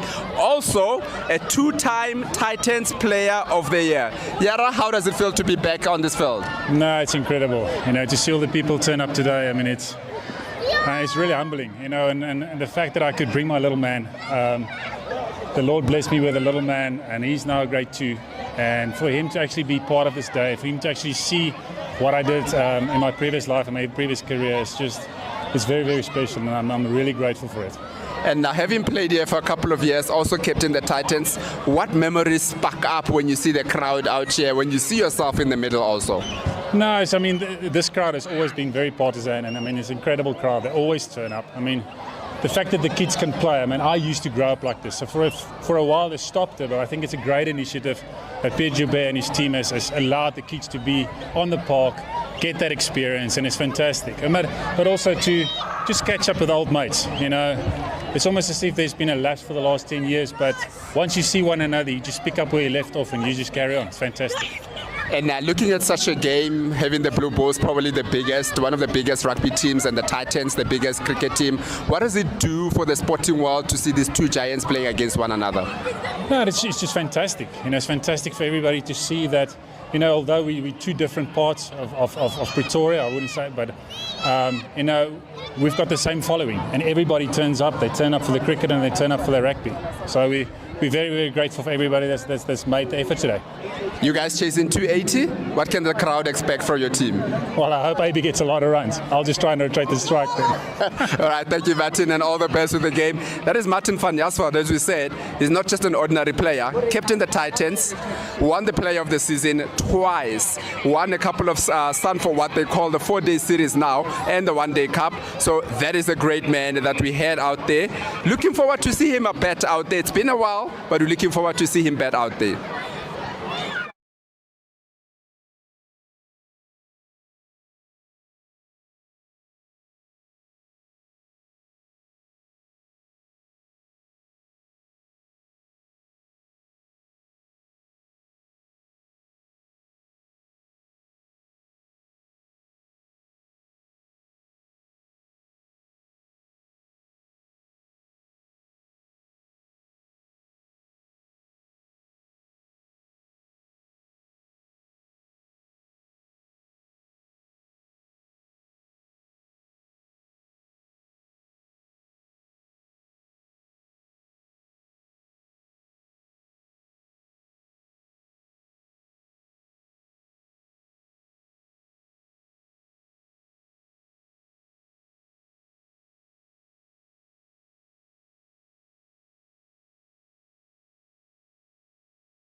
No chance.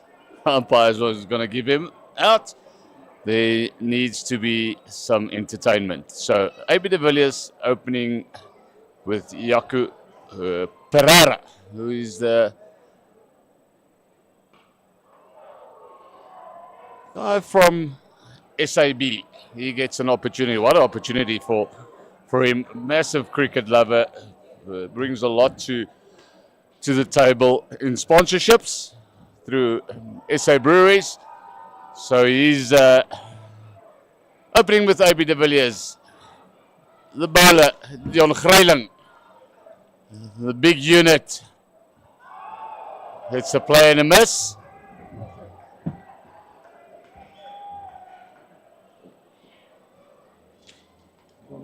Yeah, do you want to just finish the over? No, you can just jump in. Oh, you got to go with Ravesh then. What's his name? Ravesh.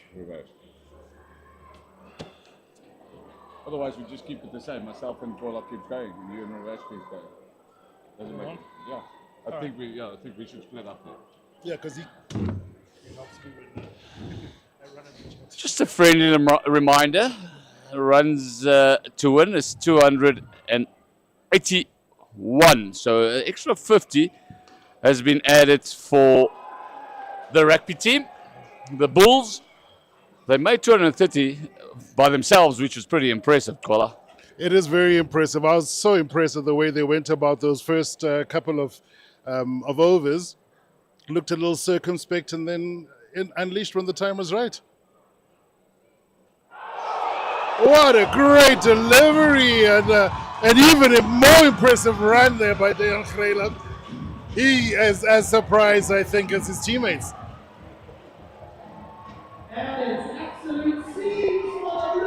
Yeah, one would think to the disappointment of the crowd, de Villiers got bowled by Dion Greiling. There's a massive hug between the two. It's a world-class wicket, and it's something he's going to tell his kids, his grandkids, everybody, his mates. That'll be on social media tonight, I can guarantee you. I saw Dion just before the game, and his biggest worry was that he's going to have to climb those stairs after the match and after batting. But tell you what a way to open the innings for the Bulls legends. They'll be so happy with that. Nobody, I think, would have scripted that. Yeah, and all of a sudden, that 279 runs needed looks a long way away. Nothing, because he's the one guy that still is in the game. He still plays a lot. We saw him in that past Champions tournament where he smashed everybody, all countries around the ground. Now there's some work to do for Pereira, Van Jaarsveld, Biardien is to come. Yeah, they've got more calls. They've got a real strong batting lineup. So, but there's some work to do.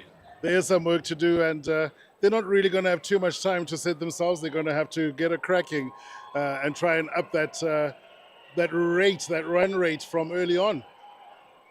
The celebrations is still going down on fine leg for Dion Greiling.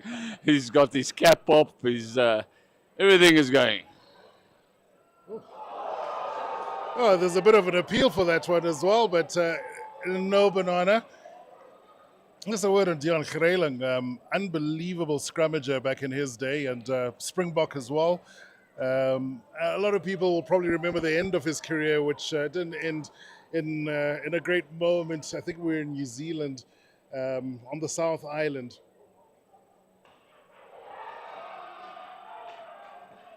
And he gave away in that match a really silly red card, which, a lot of people still say cost the Springboks the match, but they were playing the All Blacks. And he left international rugby under a little bit of a cloud. But tell you what, you won't find a more chatty, upbeat, and positive individual, especially in his post-playing days. Great for him to get more smiles. Sure, swing and a miss there, but it is going to be a wide.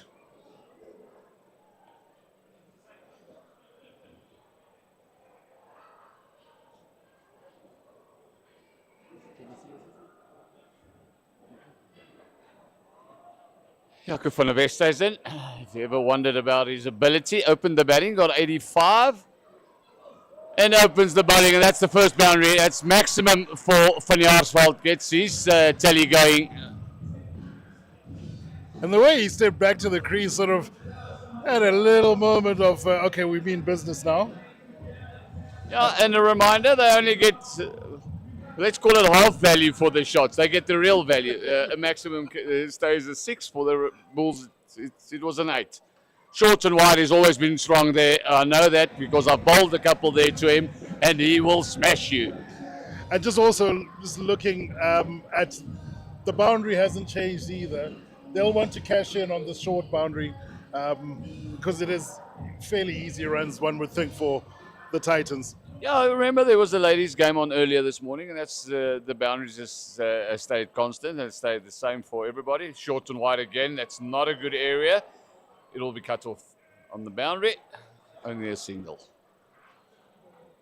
Yeah, I played that quite square and looked like it might run away. But hey, I think a couple of the players in that ladies' game would say that the boundary was affixed for the Bulls players.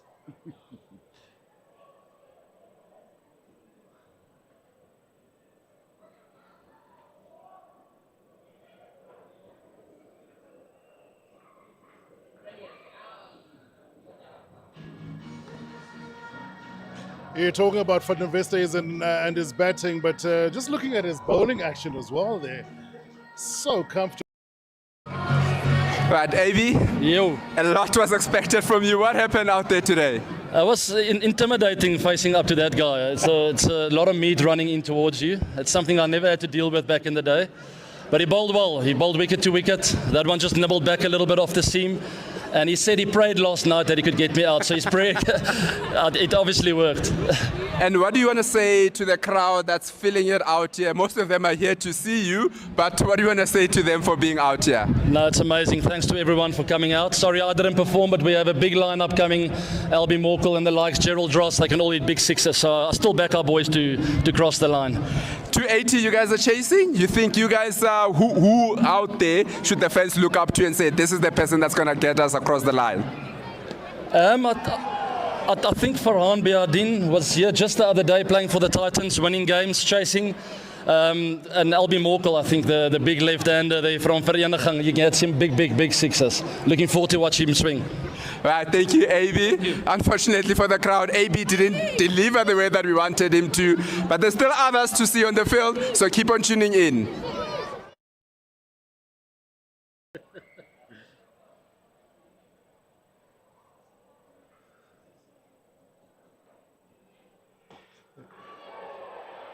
Oh, wow, that's a missed opportunity there because that delivery and just looking at the way it left Greling's hands, probably a little bit wider than he would have wanted, but the opportunity was still there.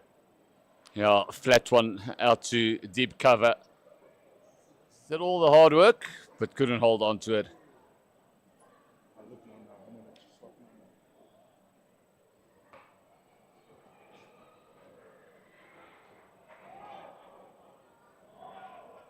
$15 is the required run rate.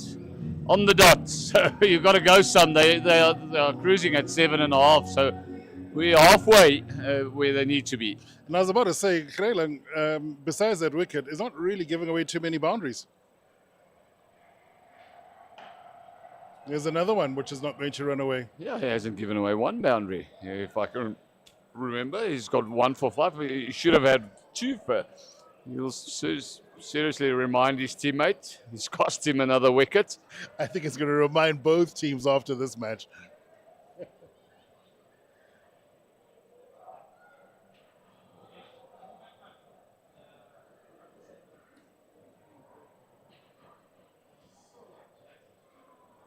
Have we had an umpire change? Because Mveni's not there now. It's the Bear Strider. He used to play, you know,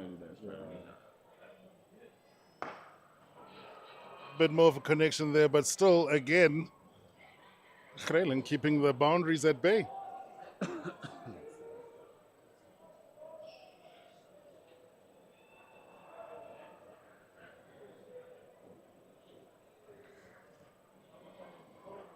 giving me strange looks. I didn't steal a child. My child just came to join us in the commentary booth is what it is. I was looking past you. I'm looking at the crowd. Yeah, it's also a nice experience. Get them out of the sun. I did warn you at the halftime break. You always sit on the west side. Yeah, as you can see, there's a nice shadows creeping into. You always have the sun in the eyes, but I mean, when cricket's going and you've got a few beers, obviously the children don't. Yeah. The sun doesn't matter. It matters a lot less. But you're absolutely right. This is one of those lessons that you learn at SuperSport Park. I think Loftus, given that we're talking rugby, is exactly the same as well. If you're going to find yourself in that east stand, just understand that the afternoons could get long.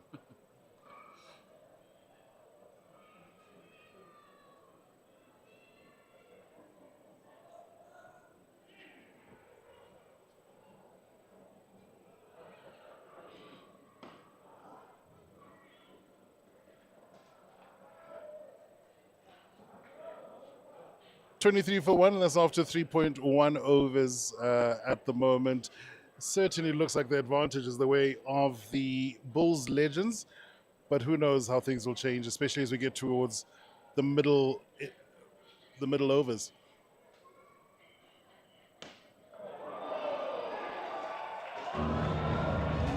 Well, that was the definition of a lusty blow, I'd say. Yeah, maximum points. Slapped by Jaco Pereira. He used to be a handy cricketer, played for Koffsies back in the day. He's from Bloemfontein. And yeah, clearly that he can play a little bit. He wanted to open to bat with AB de Villiers. Right. Didn't last very long, did it? Yeah, unfortunately. But yeah, this is one of those unique things with this match. There are two players out there who are representing sponsors. And you caught short and unbelievable. Pereira didn't offer a run at all. Absolute havoc, a mix-up in the middle. You gotta laugh. The sponsors is running out, runs out the great Martin van Jaarsveld, which he was needed. He can hit it pretty hard, but it's the end of Martin. He's pretty unhappy. I know the guy, he is panicking. I know that. Yeah, and he's going to blame himself for that. But look, at least Martin van Jaarsveld is very happy because as he walked off, it looks like must be a family member, must be his son. Came out to give him a hug and tell you what, cricket matches would be special if that was allowed. Yeah, that's what the kids, it's a family day. All the players, they've got their families and everybody here in the president's suite. And you realize when you get into, we've been there, when you get in situations like that, cricket is just a game. The kids bring you back to ground and they make you happy. So he'll feel pleased. I'm sure there might be a fine later for that for Jaco Pereira. Yeah, man. At the moment the mistakes seemingly coming by the way of the cricketers rather than the rugby players. But I also wonder if it just isn't one of those things. Mental approach. You know, Deon is working incredibly well, very accurate, not giving away enough runs. Don't change it. They weren't smashing the ball in the first opening overs. Don't change it. Well, if you can do that after you've run out Martin van Jaarsveld, you've got to take it on yourself. Jaco Pereira comes down the track and smashes it straight, about 15 rows back. It looked a bit angry. I think he's a bit embarrassed. I know him. He's gonna. I'll remind him as if it's needed, because he'll be reminded a few times after the game.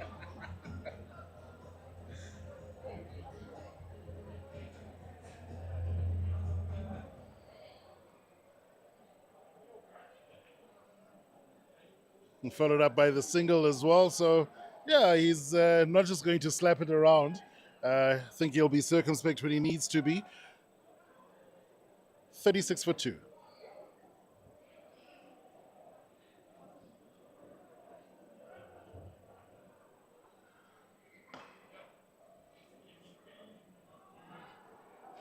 Oh, well, it was an absolute mix-up. In the boundary, two fielders, none of them making a good go. Unfortunately, that slide was just a little bit loose. Wynand Olivier, it looks like. Wynand Olivier is one of the things that that they won't be used to is when the ball gets hit to you pretty firmly, there's a serious sting to it, and get your timing right. Sliding, it always looks so easy and easily done by the professionals. Not so easy.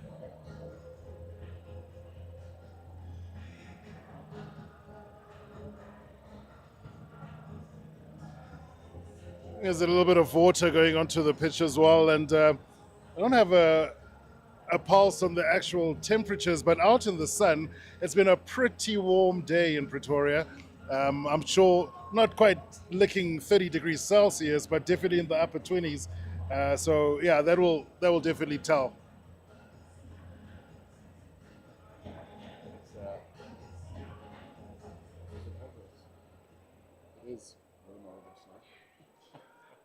Sweet and short.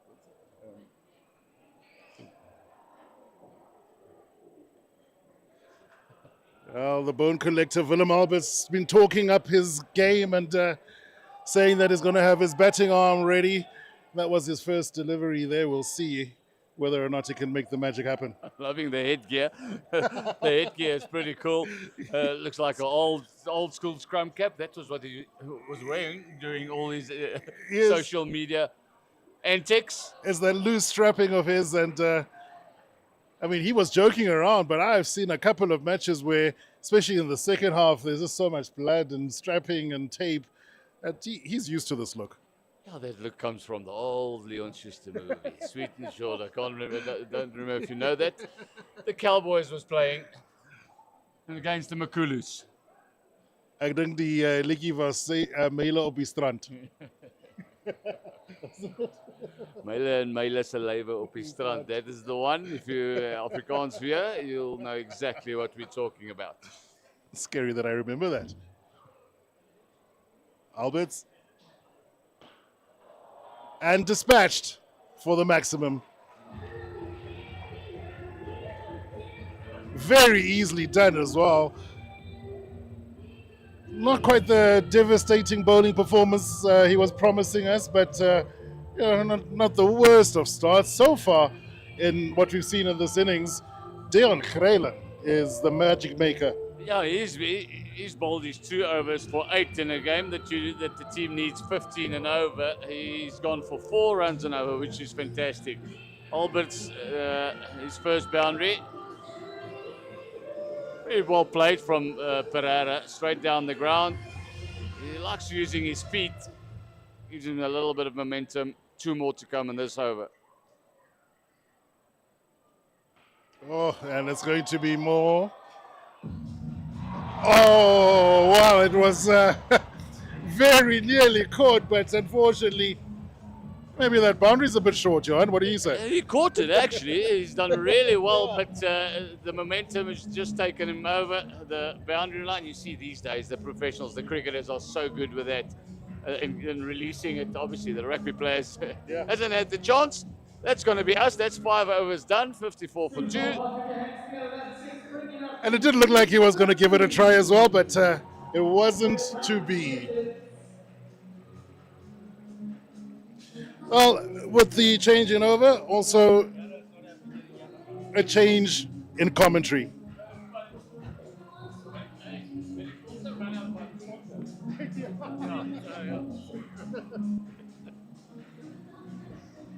Right, 54 for 2 after 5 overs. Another 227 needed off 91 balls. Ravesh Kovant alongside me, but Yaku Pereira is striking them beautifully, isn't he? 32 not out. Yeah, a couple of big blows from him. A lot to atone for after that mix-up and miscommunication. But the play's still reeling from AB de Villiers getting knocked over early on. Well, and there was a lovely moment after the shock dismissal when AB de Villiers went and hugged the man who knocked him over, Deon Greylan, ex-Springbok prop.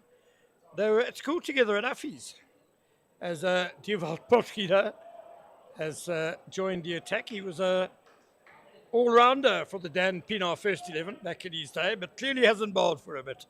Yeah, I think a bit of nerves there. Slightly different to running out at Loftus, I'm sure. Ball got stuck in the hand a bit. Oh, that's a good blow. Over mid-wicket for 6, Farhan Behardine. Yeah, they're going to need Farhan to play a special knock here. He's finished many a game on this ground, and hopefully today's another example of that. Yeah, Ravesh, we spoke earlier about how many trophies the Titans have won. And Farhan Behardine, many of them as a finisher alongside the likes of Albi Morko. That's gone up in the air, but will land safely. Yeah, Farhan made a good reputation for himself as a finisher, especially on this ground. Very smart cricketer, managed a lot of chases here, batting second for the Titans. I'm sure he's going to be going through that thought process now in his head, trying to get this team home.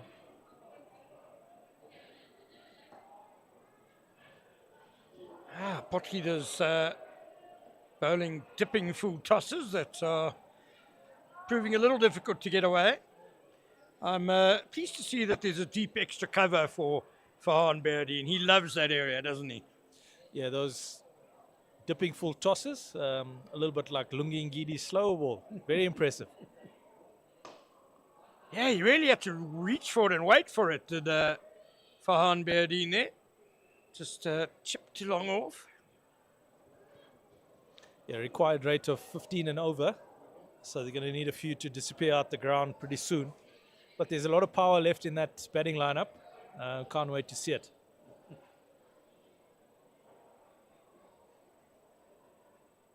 Oh, how did that miss?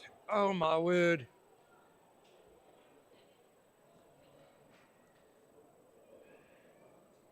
Yeah, targeting the short side.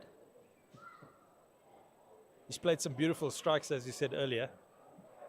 I think he's going to keep going here.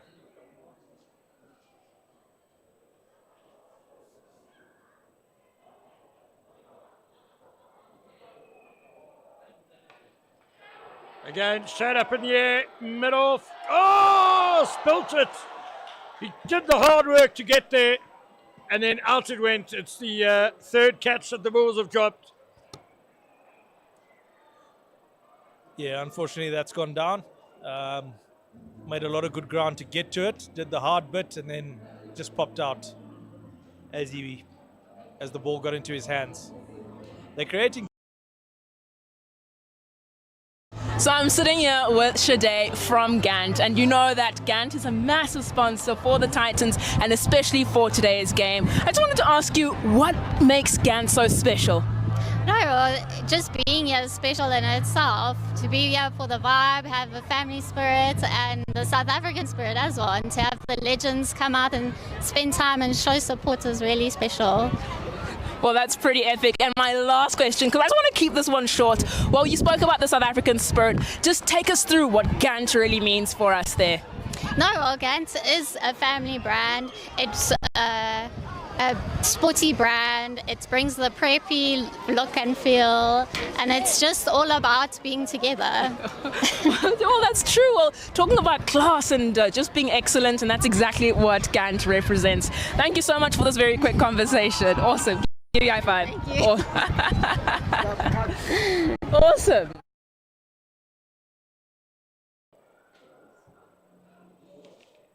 Jan Roots keeping wickets, done a tidy job so far.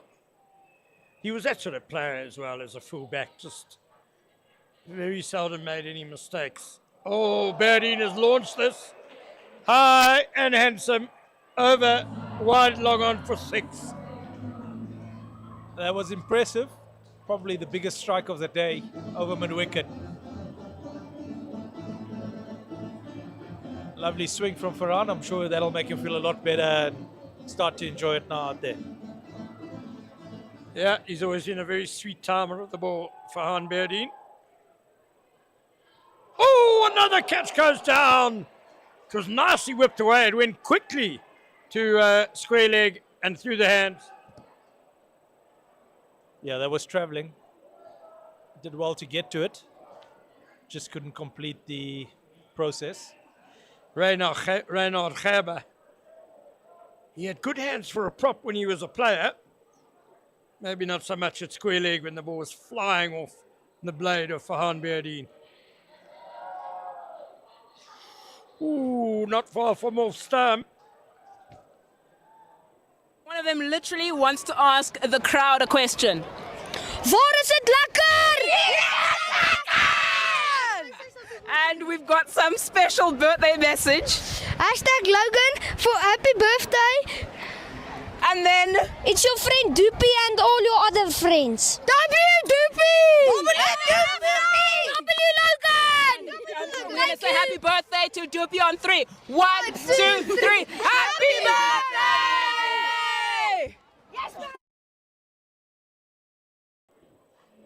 We are then back on strike. I think he's hunting another boundary this over to try and keep up with that rate, which is climbing all the time.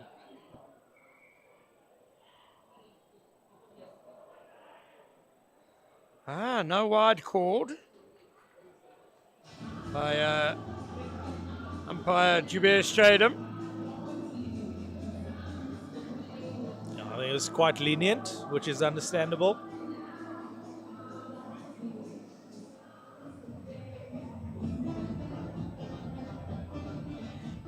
Jubair Stradum, I think we could call him a neutral umpire if you like. Obviously a very fine cricketer in his day.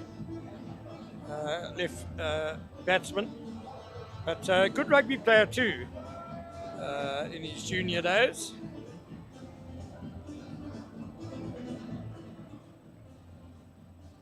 Potgieter gets a second over. First over win for 11. Caused a bit of difficulty though with those Lungi and Gidi like slow dipping full tosses. Yeah, it did look like it was difficult for the batters to line him up. Let's see with 6 balls under his belt if it's any easier in this over. Chipped up by Pereira, long on, taken, a good catch. Fantastic grab. Some massive celebrations out there at the moment. Great to see. Really good catch, close to the boundary rope. Yeah, Derek Keane, very well judged, safe as houses. And that ends a very good innings by Yaku Pereira. He made 35.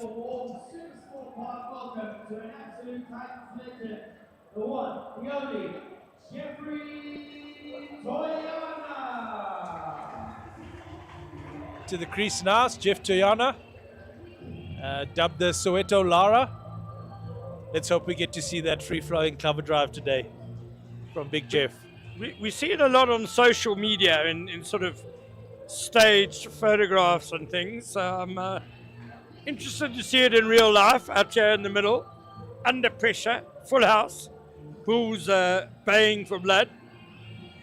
Yeah, I'm sure Jeff's heart rate is quite elevated right now because he's been talking himself up for a number of years on social media to his players. Now they get to see him in the flesh. Jeff, always a fighter with the bat. I'm sure he's going to put up a big effort here. The one thing we've seen bowling coach Alby Morkel bowled a wide first ball. Pierre de Bruin, fielding coach. A couple have popped out the gloves behind the stumps, but as a batter, you make one mistake, that's it, you're done. Morkel and de Bruin have managed to make up for their starts. Jeff Toyana, you only get one chance.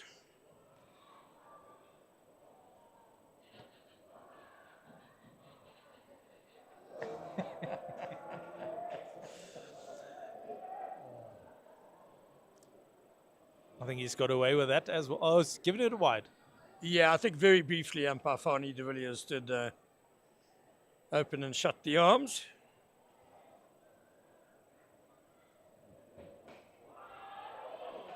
And Toyana is underway. These full tosses look really difficult to pick up. Toyana also struggling to line it up. So, heading towards the long side. Biardin now on strike. Massive blow in the previous over. Looking to follow that up. Full tosses do get a lot of wickets, though, Ravash, don't they? And long hops.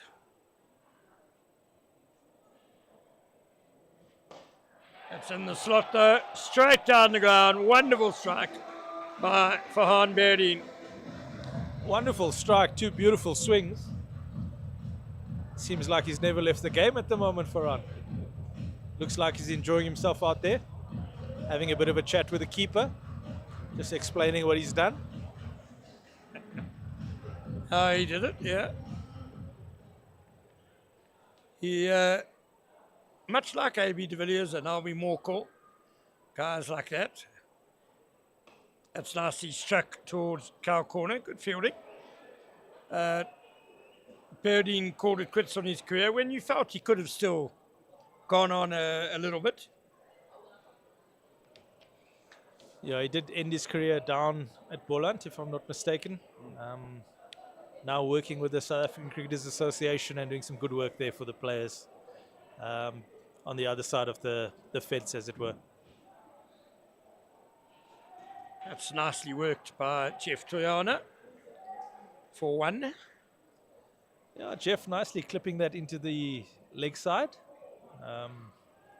He'll have to look for the boundary at some stage with the rate at 16 and over to help his partner out. Or we'll allow him those 2 balls to get his eye in.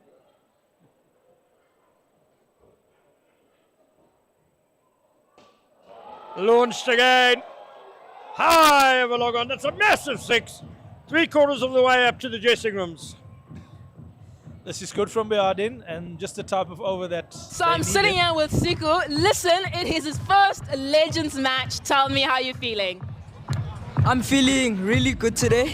First Legends match. So far it's been good. Come on, that's exactly what we want to hear. Now tell me, since we got so many legends out there, who's your favorite? My favorite legend is Jeffrey Toyana. Oh, the good old Jeffrey Toyana. Now, last question. We see that the score's looking a little bit shaky. We would have thought that it would have been a complete wash. Tell me, who do you think is going to take this game? Now I feel like the Titan Legends are still in it, so I think they should win it. Well, thank you very much for answering the couple of questions that we've had. Thank you as well. Awesome. High-five. Nice. Thanks, buddy. Thank you, man. Awesome, guys. Oh, that's very nicely played by Jeff Toyana. A little dab to third man. Lovely touch there from Jeff. Saying to Farhan, over to you. Clever cricket. Take your single, get off strike, put the man in, on strike. Beautifully bowled in the block hole. Yeah, and a bit quicker too. It's a good start to this over for the Bulls. Full toss, hit away towards long on, who safely fields just 1.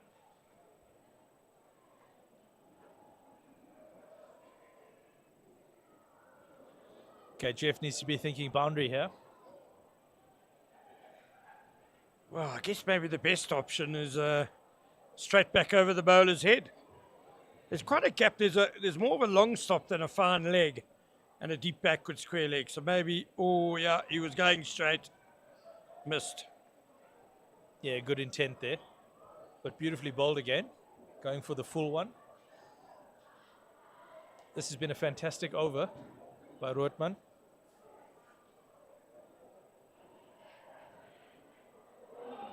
Again, beats Jeff Toyana.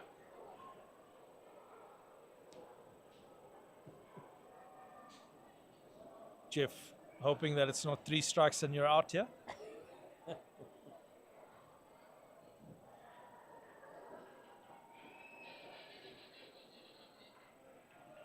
He gets the surely that's a wide. No, umpire Jubair Stradham is feeling generous. Brilliant over, only 2 off it.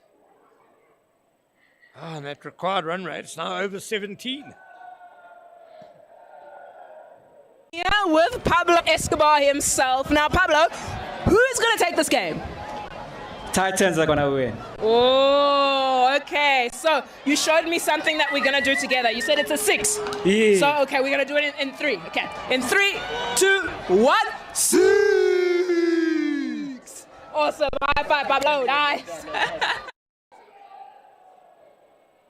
Setting up now 188 needed of 11 overs, which is going to be some tough work. Conrad Groenewald into the attack and swatted over mid-wicket for 6 by Berdien. Great start to the over. Could be that 20-run over you're calling for, Ken.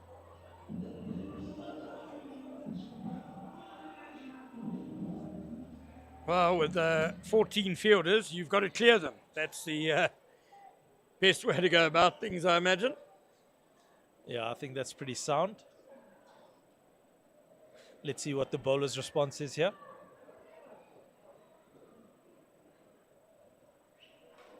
Berdien goes again, targeting the short boundary onto the chalet roof.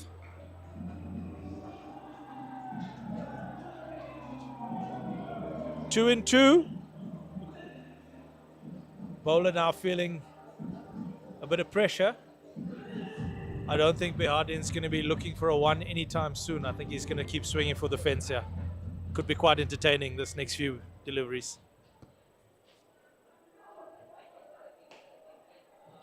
That will be 1, maybe 2. No, they just jogged you for the 1. Good comeback by the bowler. Yeah, excellent bowling, good thinking.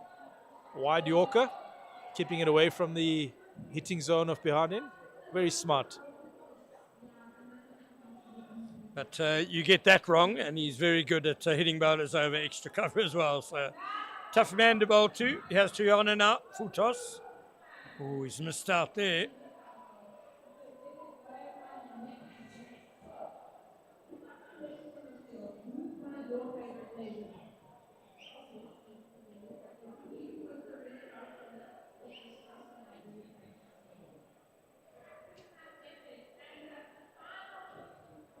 Bouncer, Tuyana pulls it away over the infield. Just the 1. Yeah, dug that one in, using the dimensions of the field to his advantage.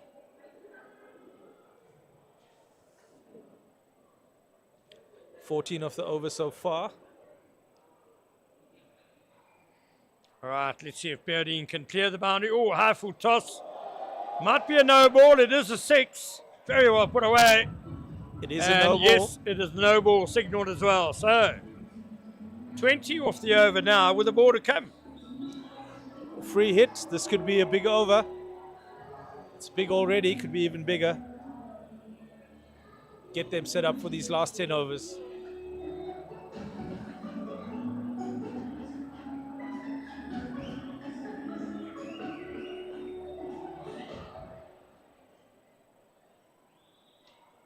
Going around the wicket now, Groenewald.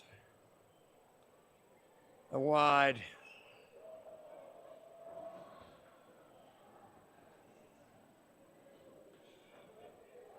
It's actually pretty sound thinking. Just didn't execute it as well as he would have liked. Yeah, looking for that wide York again outside off leg side. Oh, he's got away with it. It will just be a single. So 22 off the over brings the rate required down to 16 and a half, 116 for 3. And Kola Nshinga and Johan van der Walt will join you shortly.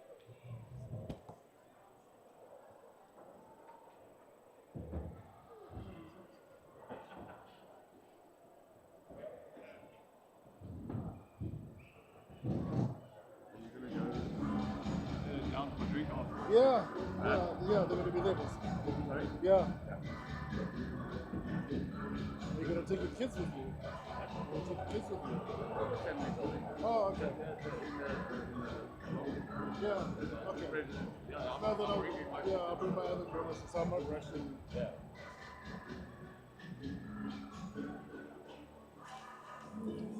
Well, it's 10 overs up, 116 for 3. At least the wickets aren't falling as fast as they did. Berdin, let's move to 54. Toyana seems a little bit out of it. He was never a tonker, you know, he's never somebody that smashed it. This is 4. Nicely put away by Fudge. Although, in that previous over, Jeff Toyana did come face to face with a full toss and didn't make much purchase of it, which would have been a bit disappointing for him. Yeah, he's more your classical opening batter, four-day player, red ball cricketer. I remember playing against him.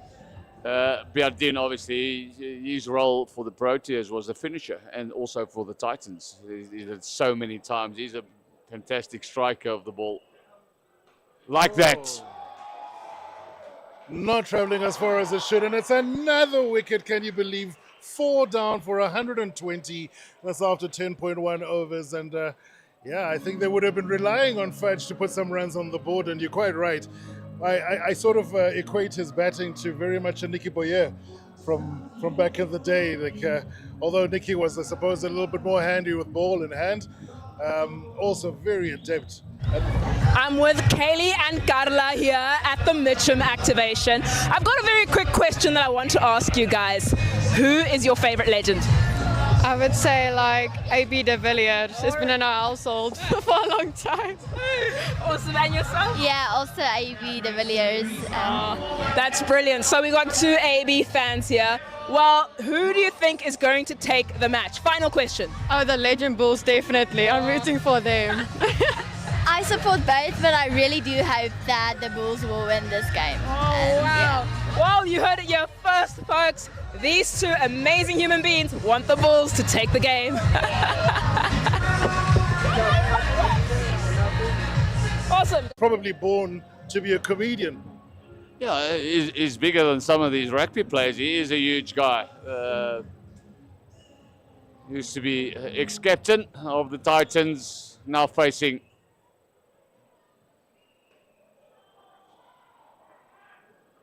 There's a challenge getting Drossi to play it nice and low. Just a challenge to getting Drossi to the other side for the single. That was not in his plan. But he got called through by the evergreen Jeffrey Toyana. I first encountered Gerald Dross at my old school. He was coaching a little bit, and he lived in the 6th form house. I was wondering when you're going to bring up the old schools. The schools we move in, because I've heard you on that school. I didn't mention the school. Everybody that knows you, know. Yeah, that's some interesting school, just off topic, some interesting school rugby lately. Oh my goodness, after this Easter schools weekend. Some upsets, let's call it that. Yeah, absolutely upsets. And even before this, I think it started with Grey College losing unexpectedly, and there certainly seems to be shifts, some movements happening. Oi, that's twice now. He's going to be very disappointed with that. He's not getting any runs on the board. Is Jeff Toyana still stuck on 121 for 4? Yeah, that required rate was 16 a couple of deliveries ago. It's now jumped up to 17.8, almost 18. Yeah, only 54 deliveries remaining in this match. It's quite a target for them to chase down.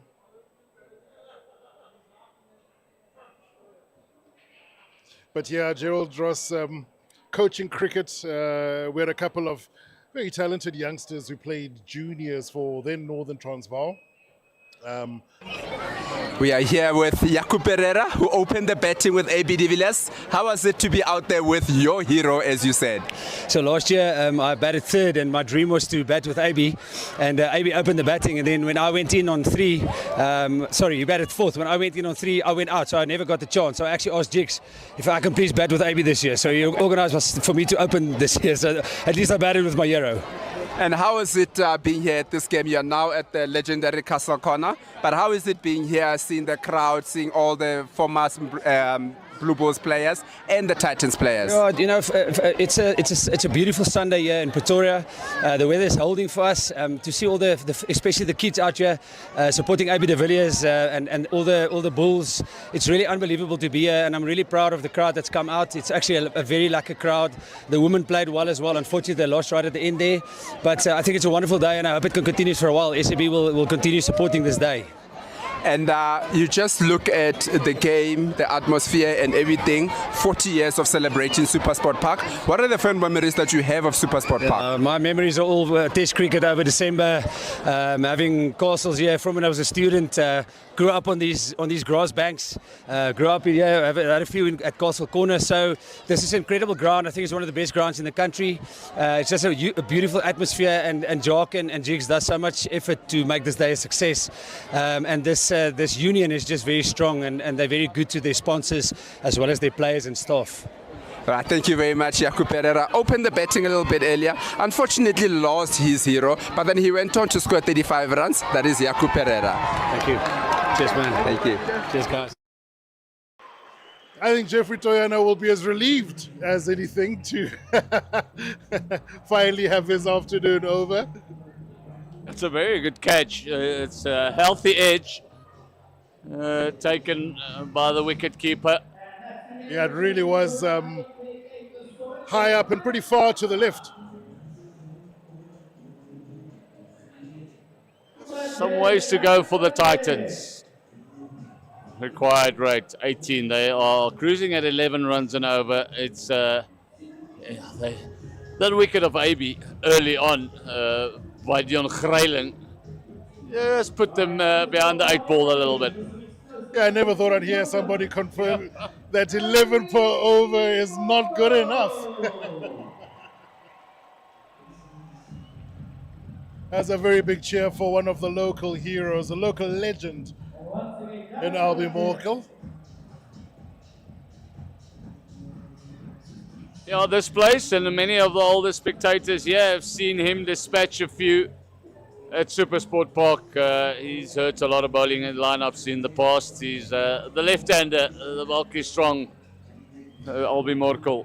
And for the rugby fans among you who might be joining us at this cricket match, can best be described as two locks out on the pitch at the moment, out of the crease. Two incredibly tall gentlemen and very, very adept and great cricketers in their own right in their time.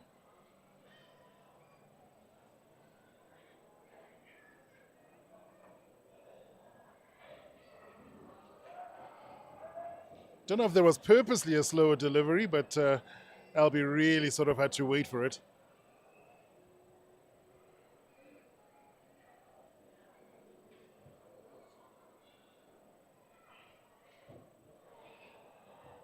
And that's going to run away for 4 runs. I wonder how different the scoreboard would have looked if those extra 2 runs awarded to the rugby players for the boundaries hadn't counted. Yeah, and remember, then there was, I think it was a little bit unnecessary. They added another 50. So it's a tall order for the Titans. And I'm saying that because some of these bowlers from the Bulls, the rugby players, has been pretty decent. Yeah. Yeah, they've been very good at keeping the run rate down, and nothing like last year. But then again, last year's match was absolutely set apart by the arrival of AB de Villiers. I think he got 100 of 30 odd deliveries, 31 or 32. I remember that quite clearly. Yeah. Wasn't long ago. I feel like he was disappointed he didn't get it off 25. And then proceeded to retire early, walk off the pitch to thunderous applause to allow the rest of his teammates to also have a tickle at the batting.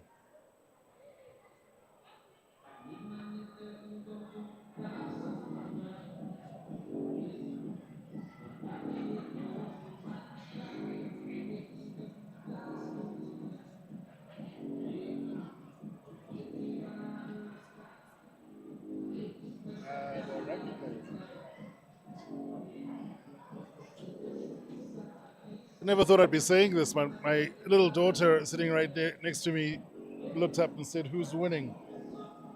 And my response is so far the rugby players, which is never thought those words would leave my The lips. Bulls, that's going to, well, there's still a long way to go, but that will make it interesting. That will be 1-1 then. This is the second one.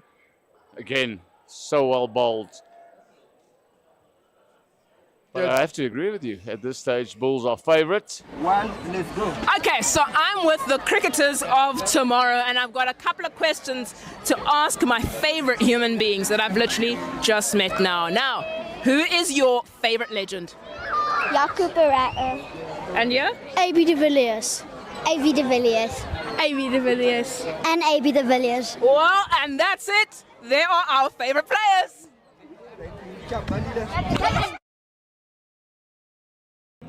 They're not going to die wondering at all, and Morkel dispatching it for 4 runs. He'll be happy with that, and I think they'll be looking for a little bit more of that.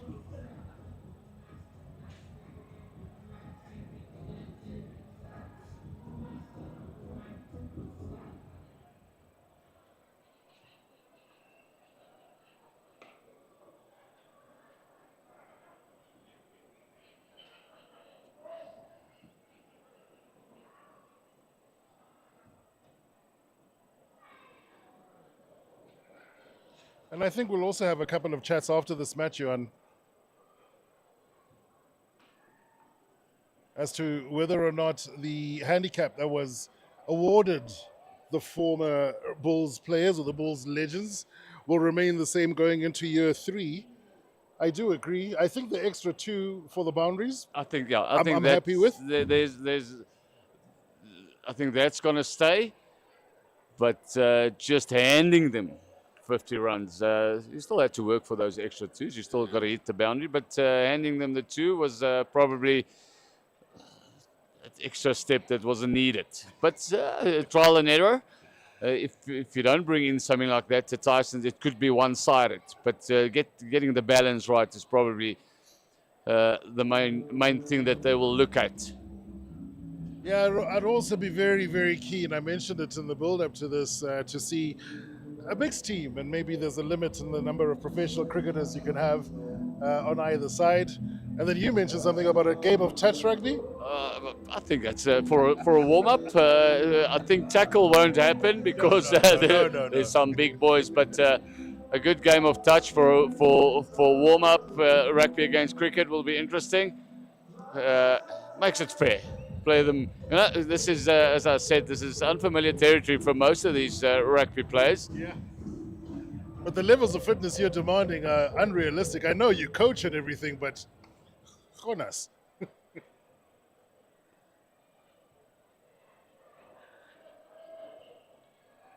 It'd be fair to say that some of us are carrying around a little bit more.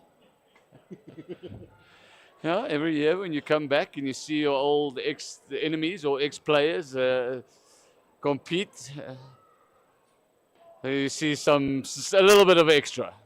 I carry a lot of extra grey.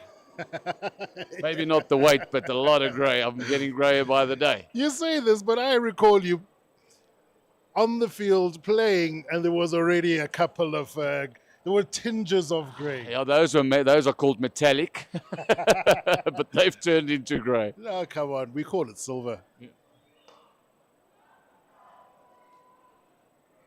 It's a nice delivery and a nice bit of stroke play that you kind of wish you'd gone after it a little bit more, Drossie.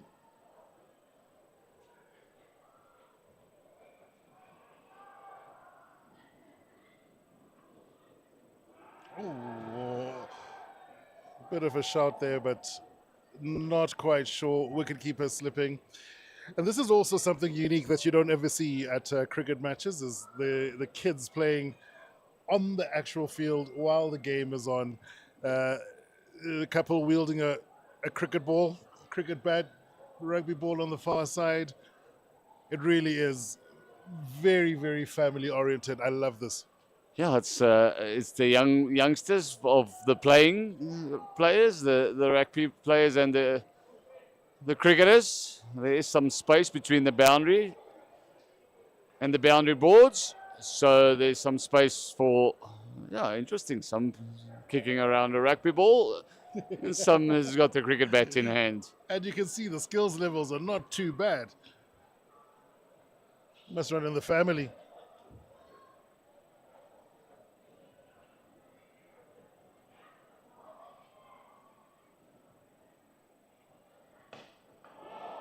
Well, that's gone far and high and over the heads of the youngsters who were busy playing a game of cricket of their own, but going out to help as well to retrieve the ball. That's fantastic.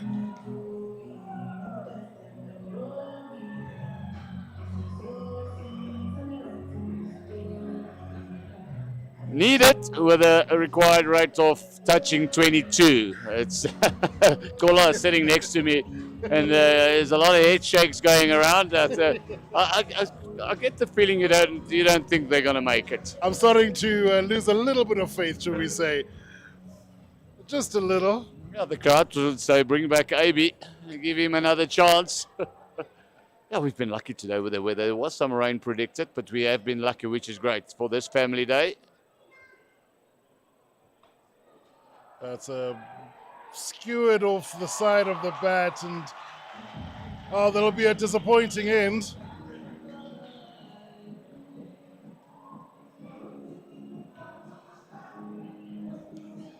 As Gerald Dross makes his way back, I think he'll be also a man relieved, because it was weird. I said, "Hey, Drossy, how's it going?" And I expected him to respond with, "I am fine, thank you." And he responded by saying, "I don't know, I'm a little scared." So I think he's relieved it's over. Yeah, I think even though it's all played in fun and maybe in a lower intensity, but there will certainly be some sore bodies tomorrow. Pierre de Bruin, I should say. Now joining Albie Morkel at the crease. He's the Titans ladies coach. That's right. Yeah. Still involved in coaching. He used to coach Namibia for 4 or 5 years. Very successful. I think he's taken Namibian cricket to another level. Now, ex-Titan player, now coaching at SuperSport Park. And also a budding commentator in his own right. Yeah, he's a colleague of mine at SuperSport in the Afrikaans studios. Whoa! I'm bet you jump out of the way there. It was hit back with a bit of venom. But you were right to mention the other Pierre as well, because there are 2 Pierres. Pierre squared. Yeah, Pierre Hubert, also a colleague at SuperSport, a fellow commentator. Yeah, we haven't seen him yet. He's, if I look down at the dugout, he's ready to maybe come in next. I don't know. These days, I think he enjoys shouting instructions and pointing fingers and telling people what to do. Certainly has done incredibly well in his management responsibilities here at SuperSport Park. Yeah, he's in a marketing role. At the Titans, there's one thing that you do see from the Titans, and one of their success stories is how ex-players are utilized in the system, like Pierre de Bruin, like Albie Morkel, like Pierre Hubert. There's a lot of them that stays in the system and adds a lot of value in these certain respects.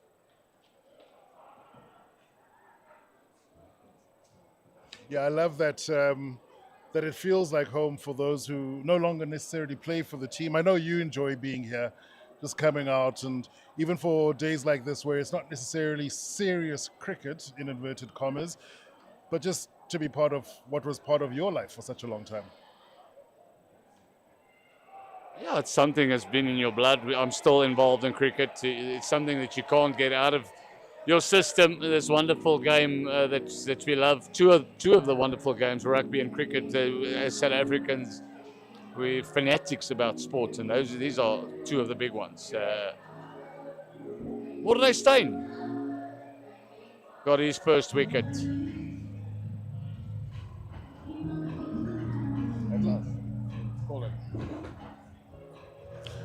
Right, just 5 more overs to go as we change over in commentary once again. I hand over to Ken Borland.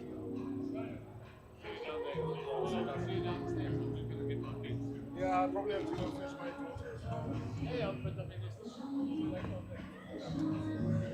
All right, last 5 overs, 124 to win. Ravesh Govind, you've played and seen a lot of cricket in your time. Ever seen a team win from this situation? I have not. It's going to be interesting to watch them try and do it. But I think the reality is that they must just provide some entertainment to the people that have come out and finish this game off in a great spirit, the way it's been played. Looking forward to a few going out the ground here.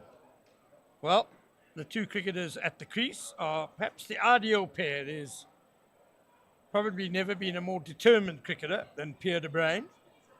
And Albie Morkel, we all know, one of the great finishers in white ball cricket. So you never know. We saw the wonderful ladies curtain-raiser, Faye Cowling, hitting a 6 off the last ball when 5 were needed. Brought the Lions back from nowhere, really. They were up the game. Yeah, it's been a great day of entertainment. That women's game was a fantastic game, went down to the last ball. And a beautiful shot to end it off as well.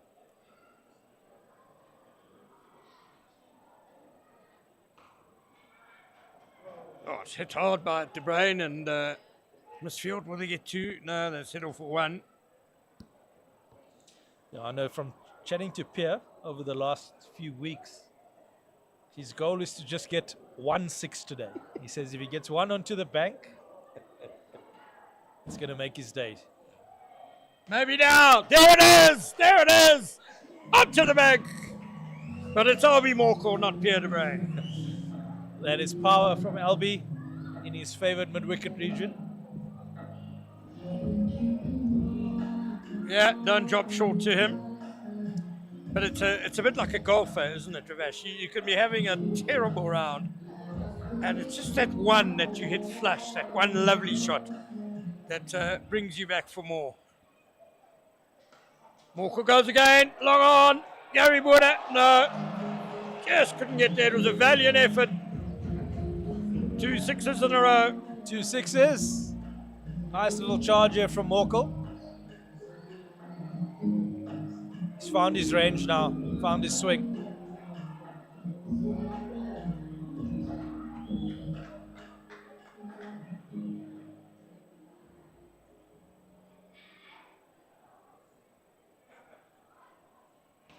Goes again. That's a wonderful strike.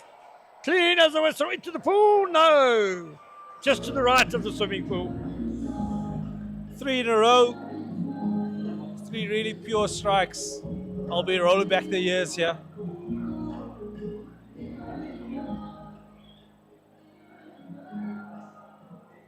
I think the smart move from De Bruin is to just get 1, get Albie on strike.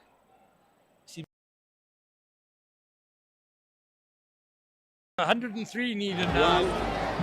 Right, we're now with Jeffrey Toyan after playing a bit of a test match out there. How was it betting out there? Yeah, not easy, not easy. I mean, like these rugby boys can hit some good lines, you know. Quite difficult to like get it away. I mean, only Albie and guys like AB can get it away. Now, having played for the Titans and also came back as an assistant coach, 40 years we're celebrating of SuperSport Park. What memories do you have of the ground? Yeah, fantastic ground. I mean, like the facilities here, really, really nice, and like nice place to be in as well. I mean, biggest memories for me here was like playing in the first franchise game, like for Titans, as cap number 8. So fond memories, and every trophy like that the Titans win, you know, like number 22, I think, in the 40 years. It's really, really brilliant. Brilliant. And what do you want to say about the crowd? It's nice to see a big crowd out there. What do you want to say about them coming out to support this match? Yeah, it's unbelievable crowd. I mean, like the advertisement for this game was really, really, you know, on point. And the people have come to support the rugby and the cricket boys. And it's good fun out there. And like the boys are having fun. Like there's nice, you know, camaraderie as well, you know, like amongst the players. And like these rugby boys are really, really good people. Thank you, Jeffrey Toyana. That was Jeffrey Toyana, the man that's called the Soweto Brian Lara. Unfortunately today, he batted a little bit slow, but that is what it is.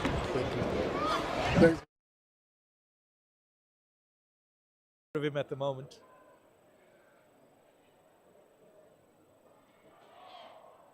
Another one down the leg side, bit harsh, considering the other calls we've seen today, but it's keeping this game interesting. Yeah, it looks like Vaney Stradham is back on umpiring duty at that end.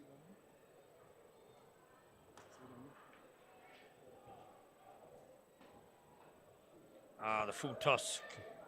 Quite an effective ball at times. And Morne Steyn is celebrating. It's Gary Botha, who's fielded well there. 3 balls left in the over. Right now, 26 and over. Actually, it was Reina Khaba. This is off the edge. It's going to be 4, I think. Yeah, it will. They all count.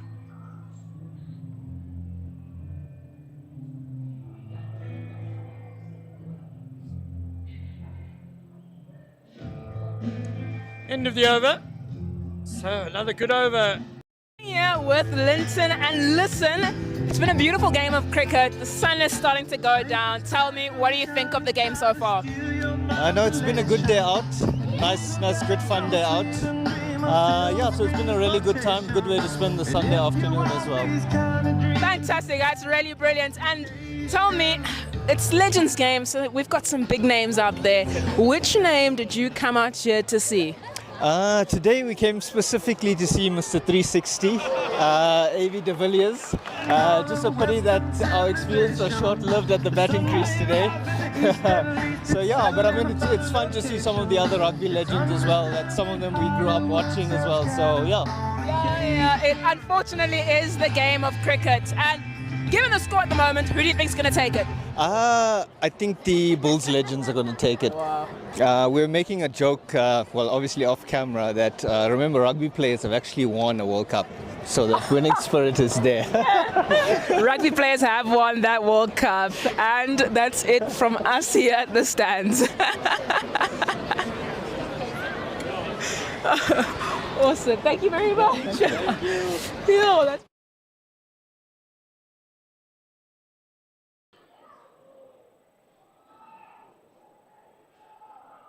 So a good end to the over. 82 needed off 3 overs. It's mathematically possible. Definitely is.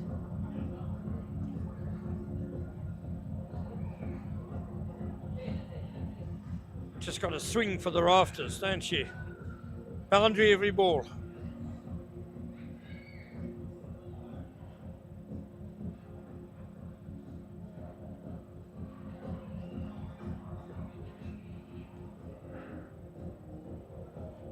Looks like there's a few captains out there at the moment. It's getting a bit nervy. Be a big turn up for the books, this result, if it goes the Bulls' way after the result last year.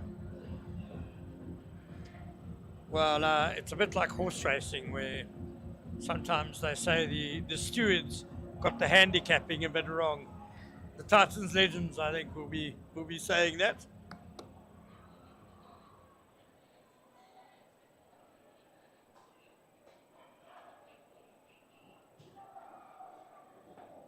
Well bowled, well bowled. Beautifully bowled. Jaco Pretorius, I think it is.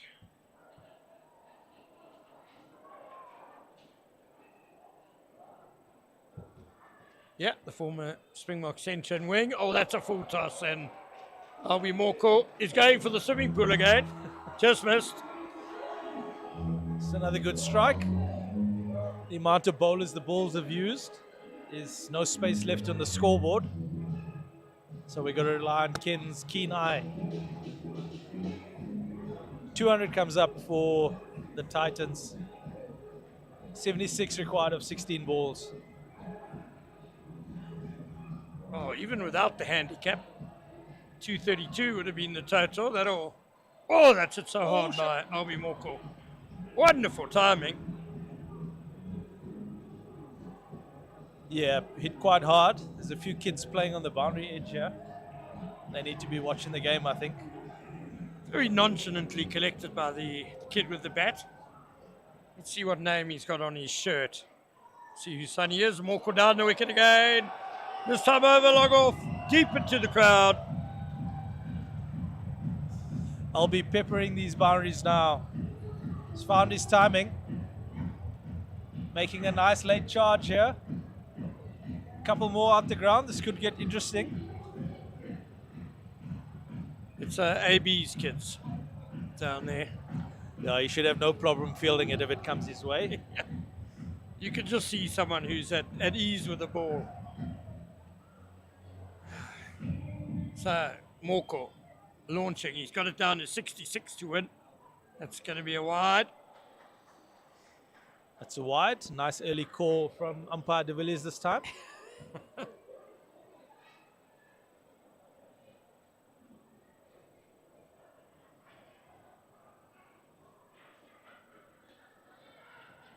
Just the single to Van Egg.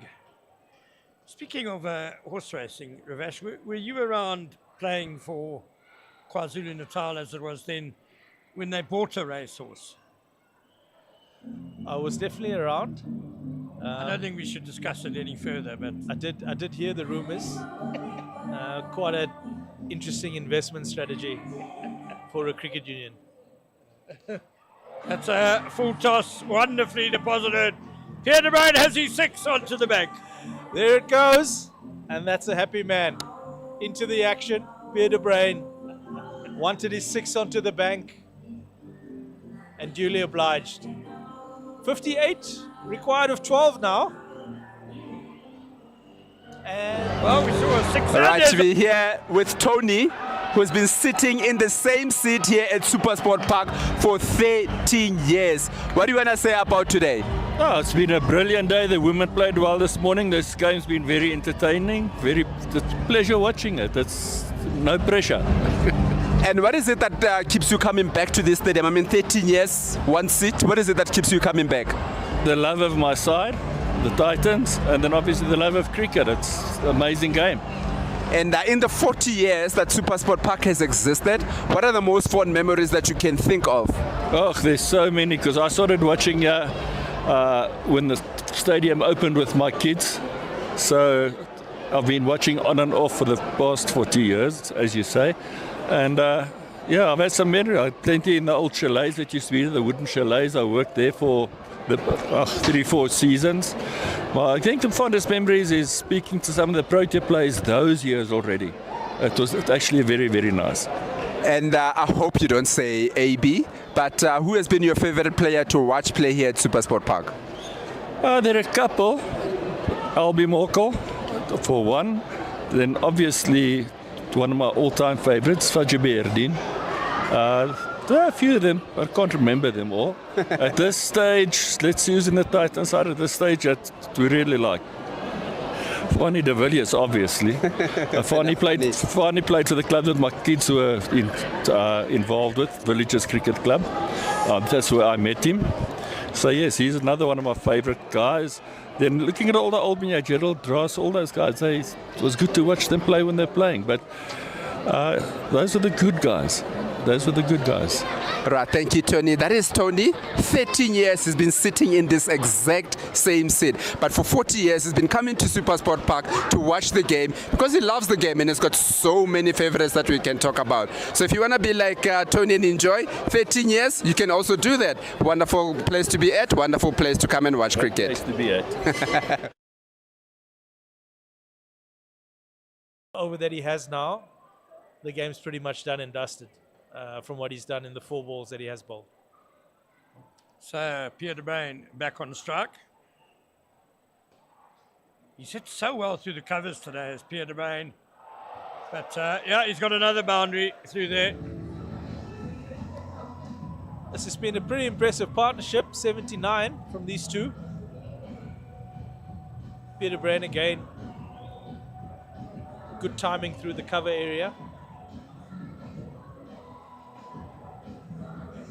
Well, groundsman might not be too happy. Willem Albert's crashing into the outfield. Oh, that's a dangerous hit, Habib. It'll be a no ball and 4 byes as well. So that'll be 5 to the total and a free hit to come. So yeah, Willem Alberts is a big unit to be crashing into the outfield. Groundsman Brian won't be very happy. Yeah, the grass here I don't think is used to that sort of contact. So, free hit. 51 needed off 7.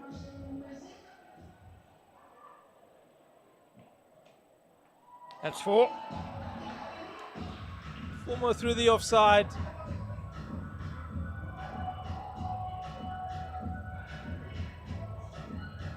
I think that's the over up. So 42 needed off the last over. Adrian Rittman has done his job. He's made it impossible for the Titans Legends to win unless there are wides or no balls.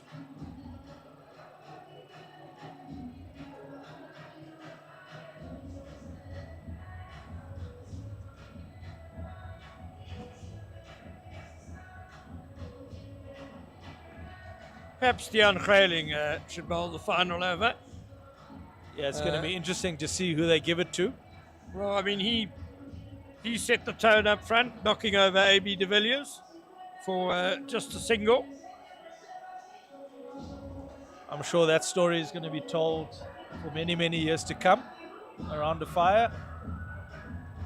Always a special moment in memory to have, and what a thing to be able to say to people that you knocked over one of the greats of South African cricket in front of a full house at SuperSport Park.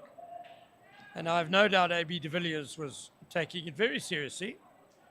He recognises the privilege of being able to entertain and be a hero for so many people. Yeah, Derek Kuhn, first ball goes for 6. He's obviously a specialist death bowler, Derek Kuhn. We haven't seen him yet today. Yeah, specialist death bowler. Trying to close out this game. Maybe he's the equivalent of the bomb squad in rugby. Come in and close out these last 6 balls here. Well, he could play hooker and flank, Derek Kuhn, so he might have been the sort of guy that Russia was sort of put on the bench. And, well, Albie Morkel maybe thought about 6 sixes on the over. But that one maybe he should have just left. But leg bar, just the 1 run. I think he's enjoying it, is Albie, trying to get back on strike.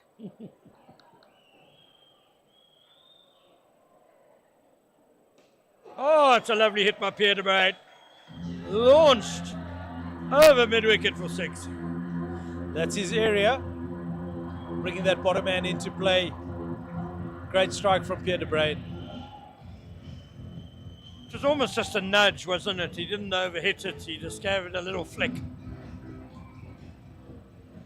Yeah, SuperSport Park, as we know, great place for batsmen. Get that ball in the air here, it seems to fly and fly and fly. Today's been no different.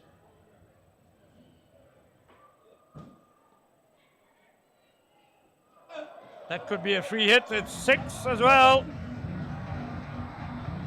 And Fanie de Villiers has his arm outstretched for the no ball. So, is there hope for the Titans Legends? A window of opportunity. They need 23, 22.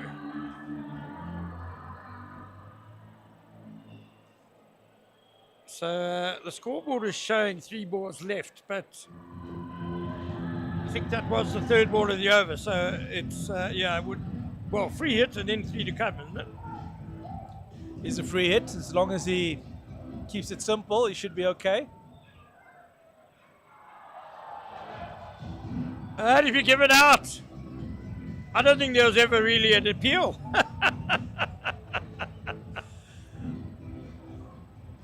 I think it's a free hit. You can't be out. Yeah, that's right. Fanny's giving him out. He's been waiting all day to stick someone. Had his chance and unfortunately it was a free hit.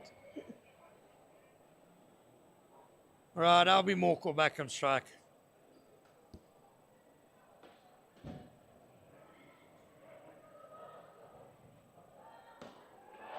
Lovely use of the feet and just popped over the long on boundary for 6.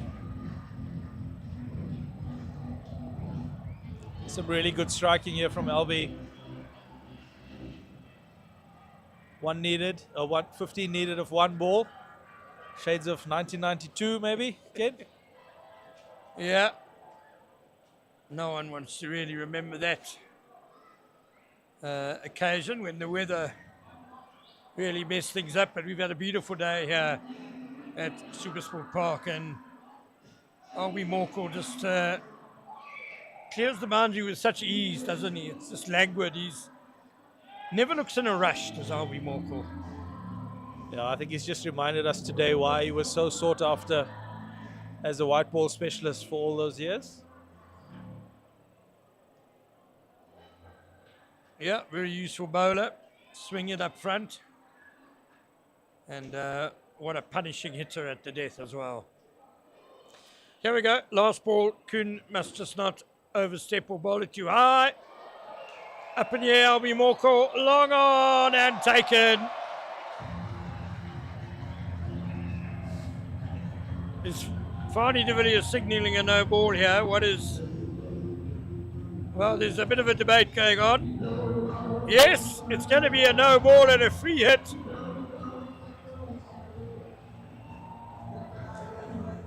I don't think anyone wants the entertainment to stop. So one more ball is probably just what the people have asked for.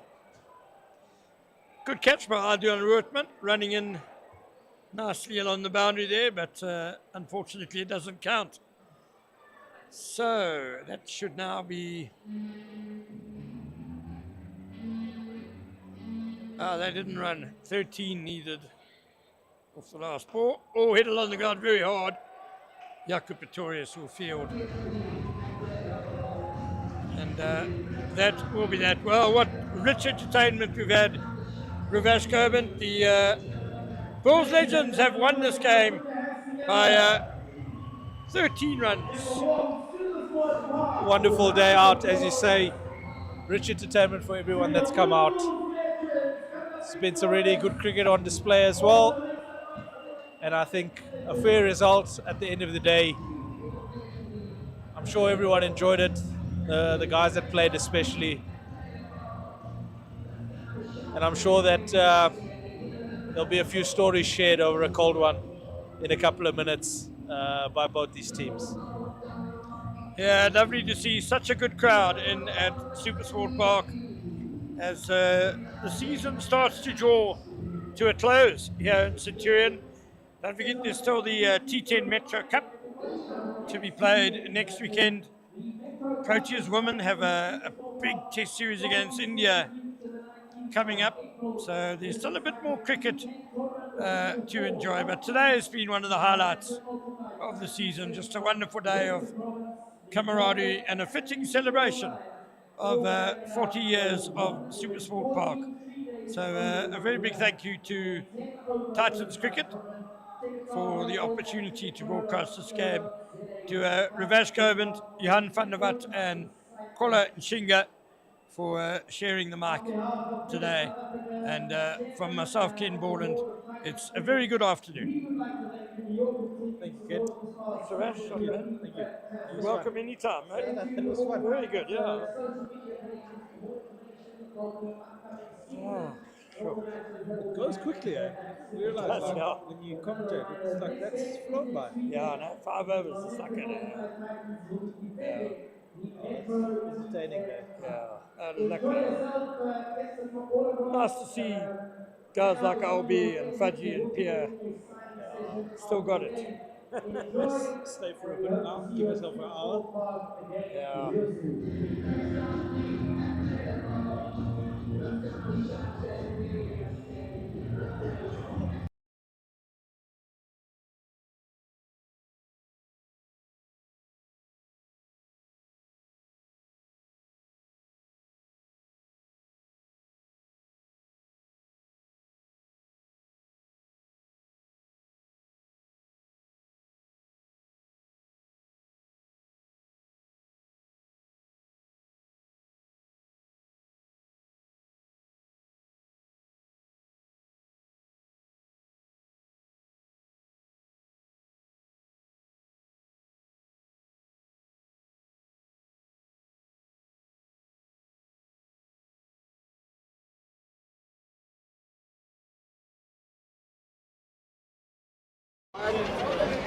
We're here with Albie Mokel after scoring that 87. How does it feel to get so close?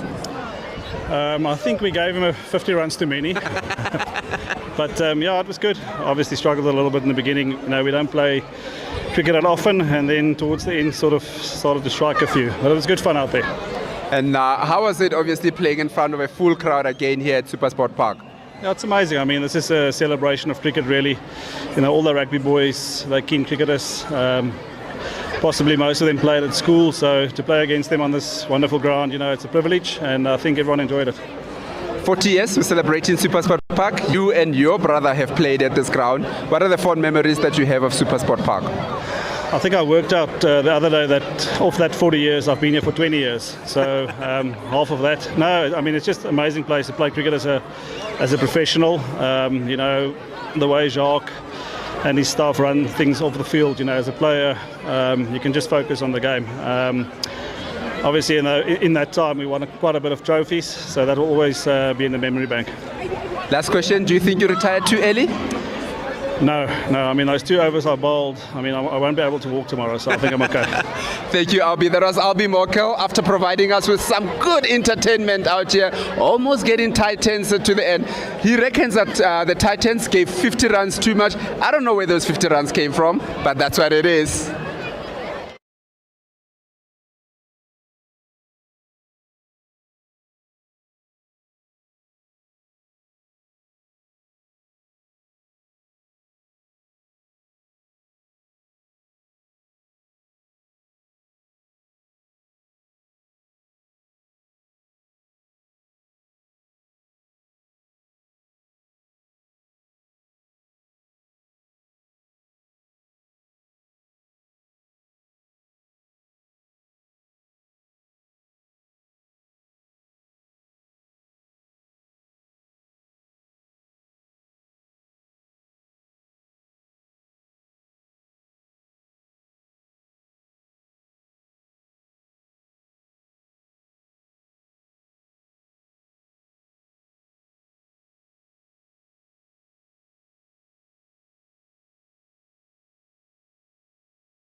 Okay, and then you look here.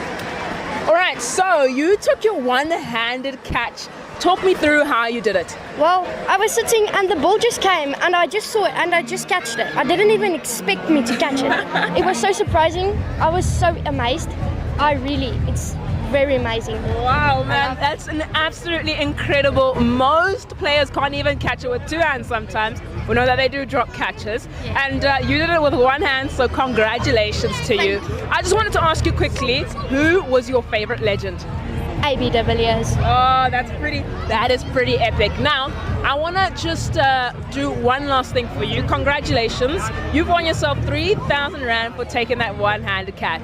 Thank you. I appreciate so much. Thank you. Thank you. And last thing, do you have anything you want to say to your favorite legend?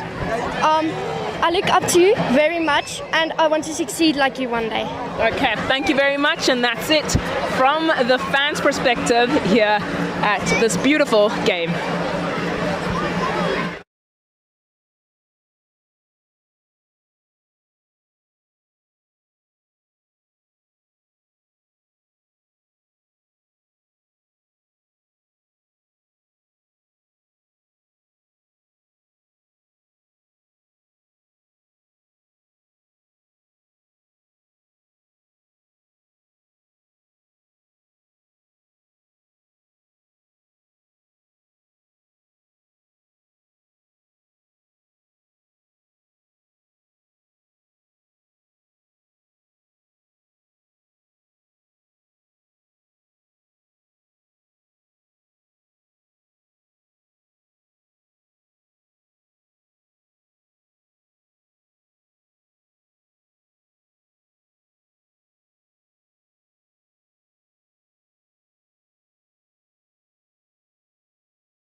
Well, the atmosphere here has been absolutely incredible. We saw our legends play this beautiful game that we call cricket. Just talk me through the absolute energy that we're feeling here. It's been a very great day. I mean, for me and you also working around, just making sure that we engage with the crowd and everything. It's really a good spectacle. I mean, people have been saying everywhere that we're going that they want more of these kind of games where they see their legends playing, because some of these younger guys also that are coming to the stadium wouldn't have seen these guys play because they're too young. But now they read about them, they come there, they see them, say AB de Villiers, Albie Mokel, and what a spectacle. I mean, ended up just needing about 9 runs to win at the end, so it was a very good game today. Oh, who would have thought that the Bulls had it in them to actually take the game that far ahead? And you know what? They're actually quite good cricketers. Who the heck would have thought? It is something that we always say that the cricketers would have played rugby, like your AB de Villiers would have done that also, but also the rugby players would have played cricket, because it just so happens that the schools that you go to that play rugby, they also play cricket, that play cricket also play rugby, type of a thing. So it is something that I suppose we can say that we do expect it to happen. And we saw out there's a lot of talent. Some of the guys who say, did they miss their calling? Maybe they should have played cricket instead of rugby. But then it is quite good. What would be interesting though would be to see if they can go and play rugby against one another. Now that would be something that I'll pay to watch. That would definitely be a very, very interesting game. And we know that the cricket guys are a little bit apprehensive apprehensive at that. Well, we know that the energy here at SuperSport Park is absolutely incredible, and you can see that the crowd is starting to build around us, and this is where we are going to love and leave you. From us, it's goodbye.